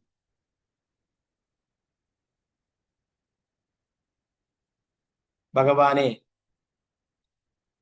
ഈ ഭൗതിക ബന്ധനങ്ങളിൽ നിന്നൊക്കെ മോചിതരാകണമെങ്കിൽ ഭഗവാനെ ആരാധിക്കണം എന്നുള്ള കാര്യം അവർക്ക്, ആ മൂഢന്മാർക്ക് അറിയില്ല എന്ന് പറയും. ഈ പരിശുദ്ധീകരണമാണ് മനുഷ്യ ജീവിതത്തിന്റെ ലക്ഷ്യം. അന്ധമായ ഇന്ദ്രിയാസ്വാദനത്തിന് ഉദ്ദേശിക്കപ്പെട്ടിട്ടല്ല ഈ ജീവിതം. മനുഷ്യരൂപത്തിൽ ജീവസത്ത അവന്റെ അസ്തിത്വം പരിശുദ്ധമാക്കുന്നതിന് നിശ്ചയമായും സ്വയം കൃഷ്ണാബോധത്തിൽ മുഴുകണം. അപ്പൊ നമ്മൾ നേരത്തെ ഋഷഭദേവന്റെ ഉപദേശങ്ങൾ പഠിക്കുകയുണ്ടായി അല്ലെ. 5-ാമത്തെ സ്കന്ധം 5-ാമത്തെ അധ്യായത്തിൽ നേരത്തെ ഋഷഭദേവനെ കുറിച്ചിട്ടും അല്ലെ. ഋഷഭദേവൻ എന്ന് പറയുന്നത് ഭഗവാന്റെ തന്നെ അവതാരമാണ്. ആ ഋഷഭദേവൻ തന്റെ പുത്രന്മാർക്ക് ഉപദേശങ്ങൾ നൽകുന്നുണ്ട് അല്ലെ. അതിൽ പറയുന്നു, അതാണ് ഈ മനുഷ്യജന്മത്തിന്റെ ലക്ഷ്യം എന്ന് പറയുന്നത് വെറുതെ മൃഗങ്ങളെ പോലെ ഇന്ദ്രിയാസ്വാദനത്തിനായിട്ടുള്ളതല്ല എന്ന്. നായം ദേഹോ ദേഹഭാജാനൃലോക കഷ്ടാൻ കാമാനർഹതേ വിഭുജായ തപോ ദിവ്യം പുത്രകായേന സത്വം ശുദ്ധേദ്യസ്മാത് ബ്രഹ്മസൗഖ്യം തനന്തം. ഋഷഭദേവൻ എന്ന് പറയുന്നത് ഭഗവാന്റെ തന്നെ അവതാരം. ആ ഋഷഭദേവൻ പറയുന്നു പുത്രന്മാരോട്, ഋഷഭദേവന് 100 പുത്രന്മാരുണ്ടായിരുന്നു. അതിലെ ഏറ്റവും മൂത്ത പുത്രനാണ് ഭരത മഹാരാജാവ് അല്ലെ. ആ ഭരത മഹാരാജാവ് ഭരിച്ചത് കൊണ്ടാണ് ഈ നമ്മൾ ജീവിക്കുന്ന ലോകം ഭാരതവർഷം എന്ന പേരിൽ അറിയും. അപ്പോ ആ ഭരത മഹാരാജാവിനും മറ്റുള്ള 99 പേർക്ക് 100 പേർക്ക് കൊടുത്തിട്ടുള്ള ഉപദേശങ്ങളിൽ എന്താ പറയുന്നത്? ഋഷഭദേവൻ അദ്ദേഹത്തിന്റെ പുത്രന്മാരോട് പറഞ്ഞു, എന്റെ പ്രിയപ്പെട്ട കുട്ടികളെ, ഈ ലോകത്തിൽ മനുഷ്യ ശരീരം നൽകപ്പെട്ടിട്ടുള്ള ജീവസത്തകൾ കേവലം ഇന്ദ്രിയ സംതൃപ്തിക്ക് വേണ്ടി മലം ഭക്ഷിക്കുന്ന നായ്ക്കളെയും പന്നികളെയും പോലെ രാപ്പകൽ ഒരുപോലെ കഠിനാധ്വാനം ചെയ്ത് പകരം ഭക്തിയുത സേവനത്തിന്റെ ദിവ്യ പദവി നേടുന്നതിന് തപശ്ചര്യകളും സുഖഭോഗ നിഷേധവും സ്വീകരിക്കണം. അത്തരം കർമ്മങ്ങളാൽ ഒരുവന്റെ ഹൃദയം പരിശുദ്ധമാക്കപ്പെടും. ഭക്തിയുത സേവനത്തിന്റെ ദിവ്യ പദവി പ്രാപിച്ചു കഴിഞ്ഞാൽ ഒരുവന് ഭൗതിക സന്തോഷങ്ങൾക്ക് അതീന്ദ്രിയവും ശാശ്വതവും പരമാനന്ദപൂർണവുമായ ജീവിതം നേടാൻ കഴിയും. ഋഷഭദേവൻ പറയുന്നത് ഈ മനുഷ്യജന്മത്തിന്റെ യഥാർത്ഥ ലക്ഷ്യം, ഉദ്ദേശം എന്ന് പറയുന്നത് ഭഗവാന്റെ ഭക്തിയുത സേവനങ്ങൾ അനുഷ്ഠിക്കുവാനാണെന്ന് പറയുന്നു. തപോ ദിവ്യം പുത്രകായേന സുത്തും, തപശ്ശരികൾ അനുഷ്ഠിക്കുവാനാണ്. അല്ലെ, തപശ്ശരികൾ എന്ന് പറയുമ്പോ എന്താ പറയാ, സാധാരണ പഴയ കാലഘട്ടങ്ങളിലൊക്കെ പോകുന്നത് പോലെ എന്താ പറയാ, തപസ് ചെയ്യല്, അങ്ങനെയല്ല. അത് നമുക്കിപ്പോ സാധ്യമല്ല അല്ലെ. തപശ്ശരികൾ എന്ന് ഉദ്ദേശിക്കുന്നത് മംഗളാരതിക്ക് എഴുന്നേൽക്കുക, അല്ലെ, ഭഗവാന്റെ നാമം ജപിക്കുക, അതുപോലുള്ള ഏകാദശി പോലുള്ള വ്രതങ്ങളെ, കഴിഞ്ഞ ദിവസം ഏകാദശിയായിരുന്നു, അപ്പൊ ഏകാദശി പോലുള്ള വ്രതങ്ങൾ, അതുപോലെ ഭഗവാന്റെ ജന്മാഷ്ടമി, ബലറാം പൂർണിമ, അങ്ങനെയുള്ള വിശേഷ ദിവസങ്ങളിലൊക്കെ വ്രതങ്ങൾ എടുക്കുക. ഇതൊക്കെ തന്നെയാണ് തപശ്ശരികൾ. രാവിലെ മംഗളാരതിക്കൊക്കെ എഴുന്നേൽക്കുക, നാമം ജപിക്കുക, ഇതൊക്കെ തപശ്ശരികൾ തന്നെയാണ്. അപ്പോ ഇങ്ങനെയുള്ള തപശ്ചര്യകൾ ചെയ്യുവാൻ, ഭഗവാന്റെ ഭക്തി സേവനങ്ങൾ ചെയ്യാൻ ഉദ്ദേശിച്ചുള്ളതാണ് ഈ മനുഷ്യ ജന്മം എന്ന് ഋഷഭദേവൻ തന്റെ പുത്രന്മാർക്ക് ഉപദേശങ്ങൾ നൽകുന്നു. യസ്മാത് ബ്രഹ്മസൗഖ്യം തനനന്തം, നമ്മളെല്ലാവരും സന്തോഷം തേടുന്നവരാണെങ്കിലും നമ്മുടെ അജ്ഞതയും വിഡ്ഢിത്തവും മൂലം യഥാർത്ഥത്തിൽ എന്താണ് തടസ്സമില്ലാത്ത സന്തോഷം എന്ന് നമുക്കറിയില്ല. വിഘ്നരഹിതമായ സന്തോഷത്തെ ബ്രഹ്മസൗഖ്യം, ആധ്യാത്മിക സന്തോഷം എന്ന് വിളിക്കുന്നു. നമുക്ക് ഈ ഭൗതിക ലോകത്തിൽ സന്തോഷം എന്ന് പറയപ്പെടുന്ന ചിലതെല്ലാം ലഭിക്കുന്നുണ്ടെങ്കിലും അവയെല്ലാം താൽക്കാലികങ്ങളാണ്. ഈ ഭൗതിക ലോകത്തില് നമുക്ക് സന്തോഷം ലഭിക്കണമെങ്കിൽ എന്തെങ്കിലും ഭൗതികമായിട്ടുള്ള വസ്തുക്കളിലൂടെ, അല്ലെ, അതിലൂടെയൊക്കെയാണ് സന്തോഷം ലഭിക്കുന്നത് പലതരത്തിലും. അതെന്താണ്? ഈ ഭൗതിക ശരീരത്തിന് ലഭിക്കുന്ന സന്തോഷം. നമുക്കൊരു പുതിയ ഫോൺ കിട്ടി, വളരെ സന്തോഷം, അല്ലെ.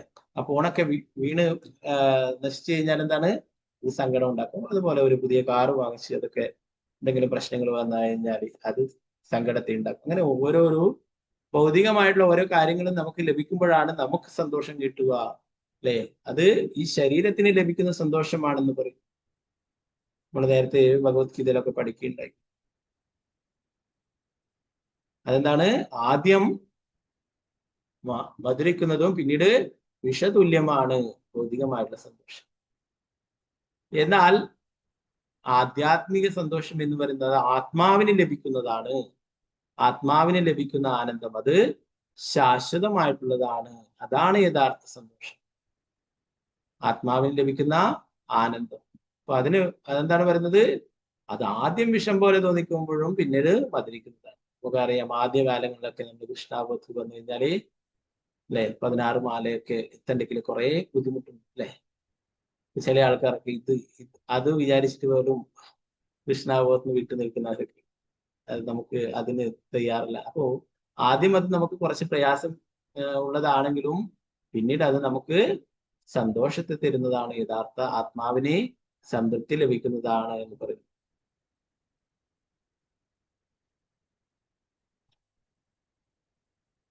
വിഘ്നരഹിതമായ സന്തോഷത്തെ ബ്രഹ്മസൗഖ്യം, ആധ്യാത്മിക സന്തോഷം എന്ന് വിളിക്കും. നമുക്ക് ഈ ഭൗതിക ലോകത്തിൽ സന്തോഷം എന്ന് പറയുന്നത് ചിലതെല്ലാം ലഭിക്കുന്നുണ്ട്. അവയെല്ലാം താൽക്കാലികങ്ങളോ വിഡ്ഢികളായ ഭൗതികവാദികൾക്ക് ഇത് മനസ്സിലാക്കാൻ കഴിയില്ല. അതിനാൽ പ്രഹ്ലാദ് മഹാരാജാവ് ചൂണ്ടിക്കാട്ടുന്നു, മായാസുഖായ പരം ഉദ്ധഹതോ വിമൂഢാൻ. വെറും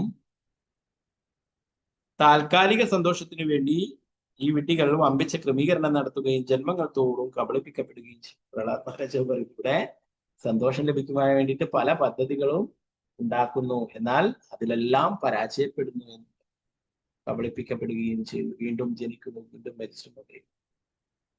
പല കണ്ടുപിടുത്തങ്ങളും നടത്തിക്കൊണ്ടേയിരിക്കുന്ന പല കാര്യങ്ങളും, എല്ലാ ജോലികൾ എളുപ്പമാക്കാൻ മറ്റുള്ള പല കാര്യങ്ങളും, അങ്ങനെ യാത്രകൾ എളുപ്പമാക്കാൻ, അങ്ങനെ പല കാര്യങ്ങളും ചെയ്തുകൊണ്ടേയിരിക്കുന്നതാണ്, അല്ലെ.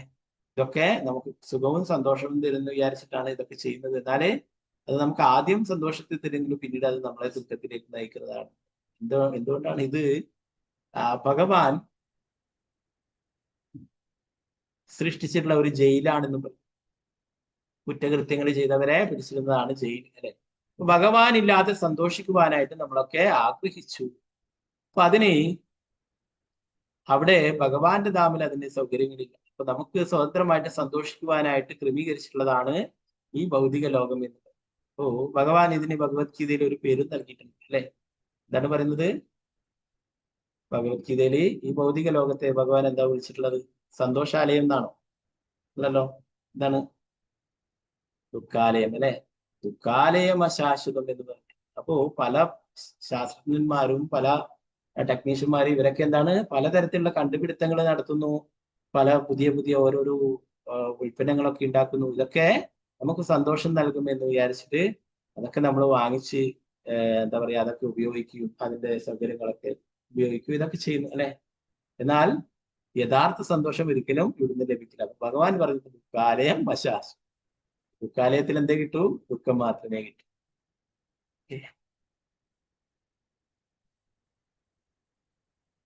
മൂന്നാമത്തെ ശ്ലോകത്തിൽ പറയുന്നത്, ആ കഷ്ടം വിഡ്ഢിയായ ഭൗതികവാദി ആസന്നമായ മരണത്തിന്റെ മഹാവിപത്തിനെ കുറിച്ചുള്ള മുന്നറിയിപ്പ് തിരിച്ചറിയാത്തത് അത്ഭുതകരം തന്നെ. മരണം നിശ്ചയമായും വരുമെന്ന് അവൻ അറിയാം, എന്നിട്ടും അവൻ അതിനെ അവഗണിച്ച് നിർദ്ദയമായും ക്രൂരമായും പെരുമാറുന്നു. അവന്റെ പിതാവ് മരിക്കുന്ന വർഷം അവന്റെ പിതാവിന്റെ സ്വത്തുക്കൾ ആസ്വദിക്കണം, അതുപോലെ പുത്രൻ മരിക്കുന്ന വർഷം പുത്രന്റെ സ്വത്തുക്കളും, രണ്ടിലും അവൻ ദയാരഹിതനായി തന്നെ കൈയടക്കി എന്ന് പറയുന്നു. ധർമ്മരാജന്റെ പുത്രൻ എന്താ പറയുന്നത്? ആ കഷ്ടം, എല്ലാവരെയും മരണം കീഴടക്കുമെങ്കിലും അവരത് തിരിച്ചറിയുന്നില്ല. മരണത്തിന്റെ മുന്നറിയിപ്പ് തിരിച്ചറിയുന്നില്ല. ഇത്ര അത്ഭുതകരമാണ്. യുധിഷ്ഠിര മഹാരാജാവും ധർമ്മരാജാവും തമ്മിലുള്ള സംഭാഷണത്തിൽ പറയുന്നു, ലോകത്തിലെ ഏറ്റവും അത്ഭുതകരമായിട്ടുള്ള കാര്യം എന്താണെന്നുള്ള ചോദ്യത്തിന് ഉത്തരമായിട്ട് പറയുന്നു, ലോകത്തിലെ ഏറ്റവും അത്ഭുതകരമായിട്ടുള്ള കാര്യങ്ങൾ എന്താണെന്ന് ചോദിച്ചാൽ നമ്മൾ പറയും ബുർജ് ഖലീഫ, അല്ലെ? ഈഫൽ ടവർ, അല്ലെ? സ്കൂളിലൊക്കെ പഠിപ്പിക്കുന്ന അത്ഭുതങ്ങളൊക്കെ പഠിപ്പിക്കുന്ന ബുർജ് ഖലീഫ ഒക്കെ ഇപ്പൊ വന്ന് അതിന്റെ മുന്നേ പല അത്ഭുതങ്ങളും പറയും, അല്ലെ? സപ്താത്ഭുതങ്ങൾ എന്നൊക്കെ പറയും. അപ്പോ ഇതൊന്നല്ല യഥാർത്ഥ അത്ഭുതം എന്ന് പറയുന്നത്. എന്താണ് യഥാർത്ഥ അത്ഭുതം എന്ന് പറയുന്നത്? ഓരോ നിമിഷവും ഓരോ സെക്കൻഡിലും ഓരോരാളും മരിച്ചുകൊണ്ടേയിരിക്കുന്നു. എന്നാൽ ഞാൻ വിചാരിക്കുന്നു ഞാൻ ഒരിക്കലും മരിക്കില്ല. ഇതാണ് ലോകത്തിലെ ഏറ്റവും വലിയ അത്ഭുതം എന്ന് പറയുന്നത്. ഓരോ നിമിഷവും ഓരോരാൾക്കാരും മരിച്ചുകൊണ്ടേയിരിക്കുന്നു. എന്നാല് ഓരോ വ്യക്തിയും വിചാരിക്കുന്നു അവരൊക്കെ മരിച്ചു, ഞാനിപ്പോ അടുത്ത കാലത്തൊന്നും മരിക്കില്ല. ഇതാണ് ലോകത്തിലെ ഏറ്റവും വലിയ അത്ഭുതം എന്ന്.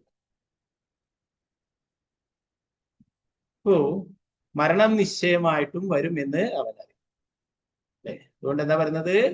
യമസ്യ കരുണാനാസ്തി കർത്തവ്യം ഹരികീർത്തനം എന്ന്. യമരാജന് യാതൊരു കാരുണ്യവുമില്ല. ഓ അതുകൊണ്ട് എന്താണ് കർത്തവ്യം ഹരികീർത്തനം? നമ്മുടെ ഡ്യൂട്ടി എന്താണ്? ഭഗവാന്റെ തിരുനാമം ജപിക്കുക. അങ്ങനെയാണെങ്കിൽ എന്താണ്? ശ്രീമദ് ഭാഗവതം 6ാം സ്കന്ധത്തിൽ നമ്മൾ ഇനി പഠിക്കും. യമരാജൻ അദ്ദേഹത്തിന്റെ ഭൃത്യന്മാർക്ക് നിർദ്ദേശങ്ങൾ നൽകുന്നു, ഭടന്മാർക്ക് നിർദ്ദേശങ്ങൾ നിയമകിങ്കരന്മാരോട് പറയുന്നു, ആരാണോ ഭഗവാന്റെ നാമം ജപിക്കുന്നത് അവരുടെ 7 അയലത്ത് പോലും നിങ്ങൾ പോകരുത്. എന്നാൽ ആരാണോ ഭഗവാനെ മറന്ന് ജീവിക്കുന്നത്, ഭഗവാനെ ഒരിക്കൽ പോലും നമസ്കരിക്കാത്തത്, അങ്ങനെയുള്ള വ്യക്തികളൊക്കെ പിടിച്ചു കെട്ടിയിട്ട് എന്റെ അടുത്തേക്ക് കൊണ്ടുവരികയില്ല. അപ്പോ തീർച്ചയായിട്ടും മരണം എല്ലാവർക്കും വരും, അല്ലെ? അതിനുള്ള സൂചനകൾ നൽകുന്നു, മുന്നറിയിപ്പുകൾ നൽകുന്നു. എന്നാൽ അത് തിരിച്ചറിയുന്നില്ല, അല്ലെ? പലതരത്തിലും ആ മുന്നറിയിപ്പ് നൽകുന്നതാണെന്ന് പറയും. നമ്മുടെ ശരീരത്തിൽ വരുന്ന ഓരോ മാറ്റങ്ങള് യമരാജൻ നൽകുന്ന ഓരോ സൂചനകളാണെന്ന് പറയും. നമ്മുടെ കാഴ്ചയൊക്കെ കുറയുമ്പോൾ നല്ല ഗ്ലാസ് ഒക്കെ മേടിച്ചിട്ട് നല്ല പവറൊക്കെ ശരിയാക്കിയിട്ട് വെക്കും, അല്ലെ? അതുപോലെ മുടിയൊക്കെ നരക്കുമ്പോൾ നല്ല ബ്ലാക്ക് ഒക്കെ അടിച്ചിട്ട് നല്ല റെഡിയാക്കി വെക്കും.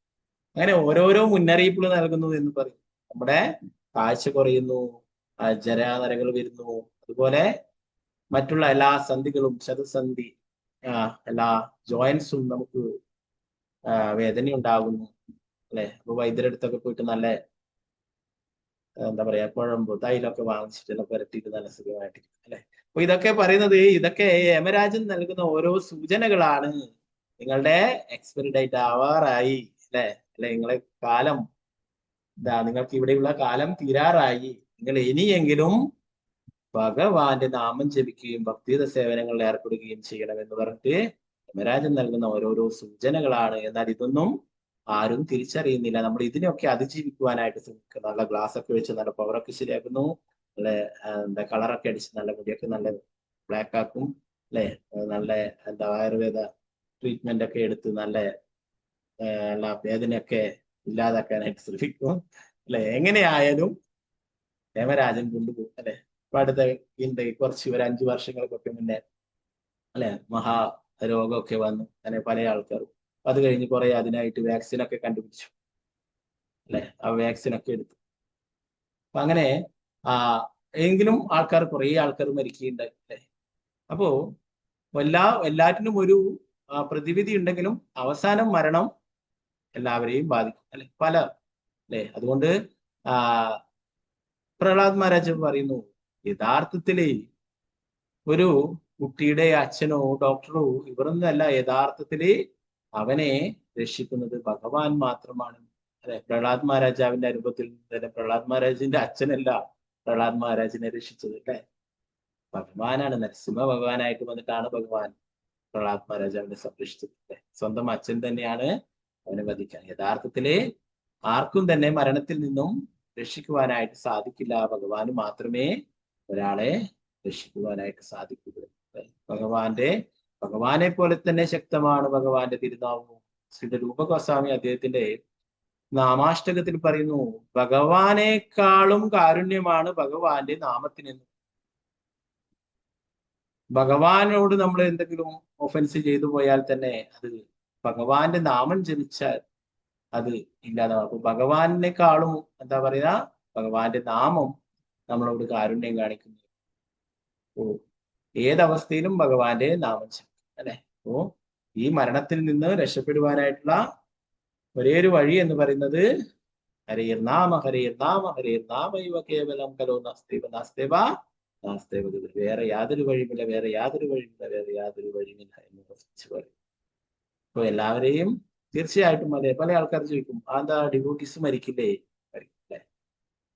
അപ്പോ അവരെ യമരാജനല്ല കൊണ്ടുപോകും, അവരെ തിരിച്ച് ആധ്യാത്മിക ലോകത്തിലേക്ക് ഭഗവാന്റെ അടുത്തേക്കാണ് അവർ തിരിച്ചു. അതുകൊണ്ടാണ് വൈഷ്ണവ ആചാര്യന്മാരുടെയൊക്കെ തിരോഭാവ തിഥി ആഘോഷമാക്കിയിട്ട് നടത്തുന്നത്. ഇതാണ് അവരെ ഭഗവാന്റെ അടുത്തേക്ക് തിരിച്ചു പോകും. എന്നാൽ ഭഗവാനെ മറന്ന് ജീവിക്കുന്നവരൊക്കെ എന്താണ്, യമരാജൻ കൊണ്ടുപോകുന്നു. ഇതൊക്കെ ഉള്ളത് തന്നെയാണ്. ഇവിടെ ശ്രീമദ് ഭാഗവതം 26-ാമത്തെ പഞ്ചമസ്കന്ധത്തിൽ 26-ാമത്തെ അധ്യായത്തിൽ നരകലോകങ്ങളുടെ വർണ്ണന നടത്തുന്നുണ്ട്. അതില് ഓരോരോ നരകങ്ങളെ കുറിച്ചിട്ടും ഓരോരോ ശിക്ഷകളെ കുറിച്ചൊക്കെ വരും. അപ്പൊ അത് രണ്ടും തമ്മിലുമുണ്ട്. പ്രഭുപാദർ പറയും, ഒരു ഉദാഹരണം പറയും, അതാണ് പൂച്ച ഒരു എലിയെ പിടിക്കുന്നതും അതിന്റെ കുട്ടിയെ കടിച്ചു പിടിക്കുന്നതും തമ്മിൽ വ്യത്യാസമുണ്ട്. എലിയെ പിടിക്കുന്നത് എന്താണ്, കടിച്ചു കൊന്നിട്ട് അതിനെ ഭക്ഷണമാക്കാൻ, അല്ലെ? എന്നാൽ അതിന്റെ കുഞ്ഞിനെ എന്താണ്, സുരക്ഷിതമായിട്ട് ഒരു സ്ഥലത്തേക്ക് എത്തിക്കാൻ വേണ്ടിയിട്ടാണ് അതിനെ കടിച്ചു പിടിക്കുന്നത്, അല്ലെ? അപ്പൊ അത് രണ്ടും തമ്മിൽ വ്യത്യാസമുണ്ട്, അല്ലെ? അപ്പൊ അതുപോലെ മരിക്കും, ഡിവോട്ടീസും മരിക്കും, എന്നാൽ അവര് തിരിച്ച് ഭഗവാന്റെ അടുത്തേക്ക് പോകുന്നു. എന്നാൽ ഭഗവാനെ മറന്ന് ജീവിക്കുന്നവരെന്താണ്, കൂടുതൽ ശിക്ഷകളെ ഏറ്റെടുക്കുവാനായിട്ട് അനുഭവിക്കുവാനായിട്ട് തയ്യാറായിട്ട് കൊണ്ടുപോകുന്നു, തയ്യാറാക്കും. പ്രവാചകരോട് പറയുന്നു, ഭൗതിക സന്തോഷം എന്നാൽ ആഹാരം, നിദ്ര, ഭയം, മൈഥുനം, പ്രതിരോധം എന്നിവയ്ക്കുള്ള സൗകര്യങ്ങൾ എന്നാണ് അർത്ഥം. ഭൗതികവാദി ഈ ലോകത്തിൽ ആസന്നമായ മരണത്തെ പോലും ഗൗനിക്കാത്ത ഇന്ദ്രിയാസ്വാദനങ്ങളുടെ ഈ 4 കാര്യങ്ങൾക്ക് വേണ്ടി മാത്രം ജീവിക്കുന്നു. ജീവിതത്തിന്റെ യഥാർത്ഥ ലക്ഷ്യം നേരത്തെ പറഞ്ഞ പോലെ തപശ്ചര്യകൾ ചെയ്യാനുള്ളതാണ്. ജീവിതത്തിന്റെ ലക്ഷ്യം എന്ന് പറയുന്നത് ഈ ഭൗതിക ലോകത്തിൽ നിന്നും തിരിച്ച് ഭഗവാന്റെ അടുത്തേക്ക് പോകാനായിട്ടുള്ളതാണ്. എന്നാൽ എന്താണ്, ആൾക്കാർ ഈ ഭൗതിക ലോകത്തിൽ തന്നെ 4 കാര്യങ്ങൾക്ക് പ്രാധാന്യം നൽകുന്നു. ഇതാണ് നമ്മുടെ ജീവിതത്തിന്റെ യഥാർത്ഥ ലക്ഷ്യം എന്ന് തെറ്റിദ്ധരിക്കുന്നത്. എന്താണ്? ആഹാരം, നിദ്ര, ഭയം, മൈഥുനം. ഭക്ഷണം കഴിക്കണം, സുഖമായിട്ട് ഉറങ്ങണം, മൈഥുനത്തിൽ ഏർപ്പെടണം, മറ്റുള്ള ശത്രുക്കളിൽ നിന്നും സ്വയം രക്ഷ തേടണം. ഇപ്പോ പ്രഭുപാദർ പറയുന്നു, ശാസ്ത്രങ്ങൾ പറയുന്നു, ഈ 4 കാര്യങ്ങൾ മൃഗങ്ങളും മനുഷ്യരെക്കാളും വളരെ ഭംഗിയായിട്ട് ചെയ്യുന്നു, അല്ലെ? മനുഷ്യർക്ക് ഭക്ഷണം കഴിക്കാനായിട്ട് കഠിനാധ്വാനം ചെയ്യണം അല്ലെ. 8 മണിക്കൂറും 12 മണിക്കൂറും 10 മണിക്കൂറൊക്കെ ജോലി ചെയ്തിട്ടാണ് ഒരു അല്ലെ. എന്നാൽ പക്ഷികളൊക്കെ മൃഗങ്ങളൊക്കെ സുഖമായിട്ട് യാതൊരു അധ്വാനവും ഇല്ലാതെ അവരൊക്കെ ഭക്ഷണം കഴിക്കും. ഉറങ്ങാൻ അല്ലെ പക്ഷികളൊക്കെ നല്ല മനോഹരമായിട്ടുള്ള കൂടുകളൊക്കെ കൂടുണ്ടാക്കി വെക്കാറുണ്ട്. മനോഹരമായിട്ടുള്ള കൂടുകളൊക്കെ ഉണ്ടാക്കിയിട്ട് അവർ അതിൽ സുഖമായിട്ട് ഉറങ്ങും അല്ലെ. മനുഷ്യർക്ക് ഒരു വീടെടുക്കണമെങ്കിൽ ലക്ഷങ്ങൾ അല്ലെ ചെലവാക്കണം. അതുപോലെ മൈതനും അല്ലെ മനുഷ്യന്മാരോ 1-2 കുട്ടികളൊക്കെ ഒരു പ്രസവത്തിൽ പന്നികളും മറ്റുള്ള ഇതൊക്കെ ജീവികളൊക്കെ എന്താണ് ഒരു പ്രസവത്തിൽ തന്നെ പന്നികളൊക്കെ 8ഉം 10ഉം ഒക്കെ പ്രസവം. അപ്പൊ അങ്ങനെ ഓരോരോ കാര്യങ്ങൾക്കും പ്രതിരോധത്തിന് അല്ലെ പലതരത്തിലുള്ള ആയുധങ്ങൾ വേണം അല്ലെ. അങ്ങനെയൊക്കെയാണ് മനുഷ്യർക്ക് മറ്റുള്ളവരെ പ്രതിരോധിക്കാൻ അല്ലെ. പ്രതിരോധം രാജ്യത്തിന്റെ പ്രതിരോധത്തിനായിട്ട് തന്നെ എത്ര കോടികളുടെ ആയുധങ്ങളൊക്കെ വേണം. എന്നാൽ മൃഗങ്ങളൊക്കെ എന്താണ് പ്രതിരോധിക്കുന്നത് അവര് സ്വന്തം പല്ലുകൾ കൊണ്ടും നഖങ്ങൾ കൊണ്ടും ഒക്കെ അവര് സുഖമായിട്ട് പ്രതിരോധിക്കും. അപ്പോ മൃഗങ്ങളെ വെച്ച് നോക്കിയാൽ മൃഗങ്ങൾ എത്രയോ നന്നായിട്ട് ഈ കാര്യങ്ങളൊക്കെ ചെയ്യുന്നു. അപ്പൊ മൃഗങ്ങളെ പോലെ ഈ കാര്യങ്ങൾക്ക് മാത്രം ഉദ്ദേശിച്ചിട്ടല്ല മനുഷ്യന്റെ ജന്മം എന്ന് പറയുന്നത്. ഇതിനു വേണ്ടിയിട്ടാണ് തപശ്ചര്യകൾ അനുഷ്ഠിക്കുവാനായിട്ട് ഭക്തിയുത സേവനങ്ങൾ അനുഷ്ഠിക്കുവാനായിട്ട് തിരിച്ച് ഭഗവാന്റെ അടുത്തേക്ക് പോവാനായിട്ടുള്ളതാണെന്ന്. ഓക്കെ. അപ്പൊ ഇവിടെ പറയുന്നു ഒരാളെന്താണ് പിതാവ് മരിച്ചു കഴിഞ്ഞാൽ അദ്ദേഹത്തിന്റെ ധനം പുത്രൻ ആസ്വദിക്കുന്നു. അതുപോലെ തന്നെ ചിലപ്പോൾ പുത്രൻ മരിച്ചു കഴിഞ്ഞാൽ പുത്രന്റെ ധനമൊക്കെ പിതാവ് ആസ്വദിക്കുന്നു അല്ലെ.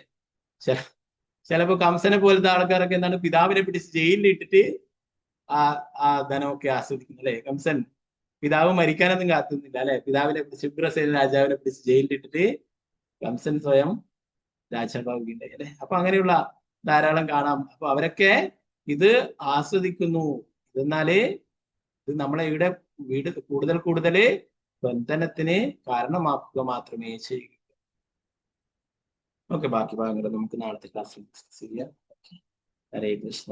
എല്ലാവർക്കും നന്ദി. വാച്ഛാകൽപതരൂപശ്ച കൃപാസിന്ധുഭ്യവച പതിതാനാം പാവനേഭ്യോ വൈഷ്ണവേഭ്യോ നമഃ.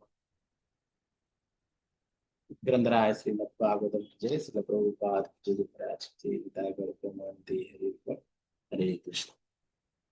പിന്നെ അടുത്ത ഭാഗങ്ങൾ എന്തെങ്കിലും സംശയങ്ങൾ ഉണ്ടെങ്കിൽ കഴിയാം. ഒന്നുമില്ലെങ്കിൽ നമുക്ക് ക്ലാസ് ചെയ്ത് ചുരുക്കാം.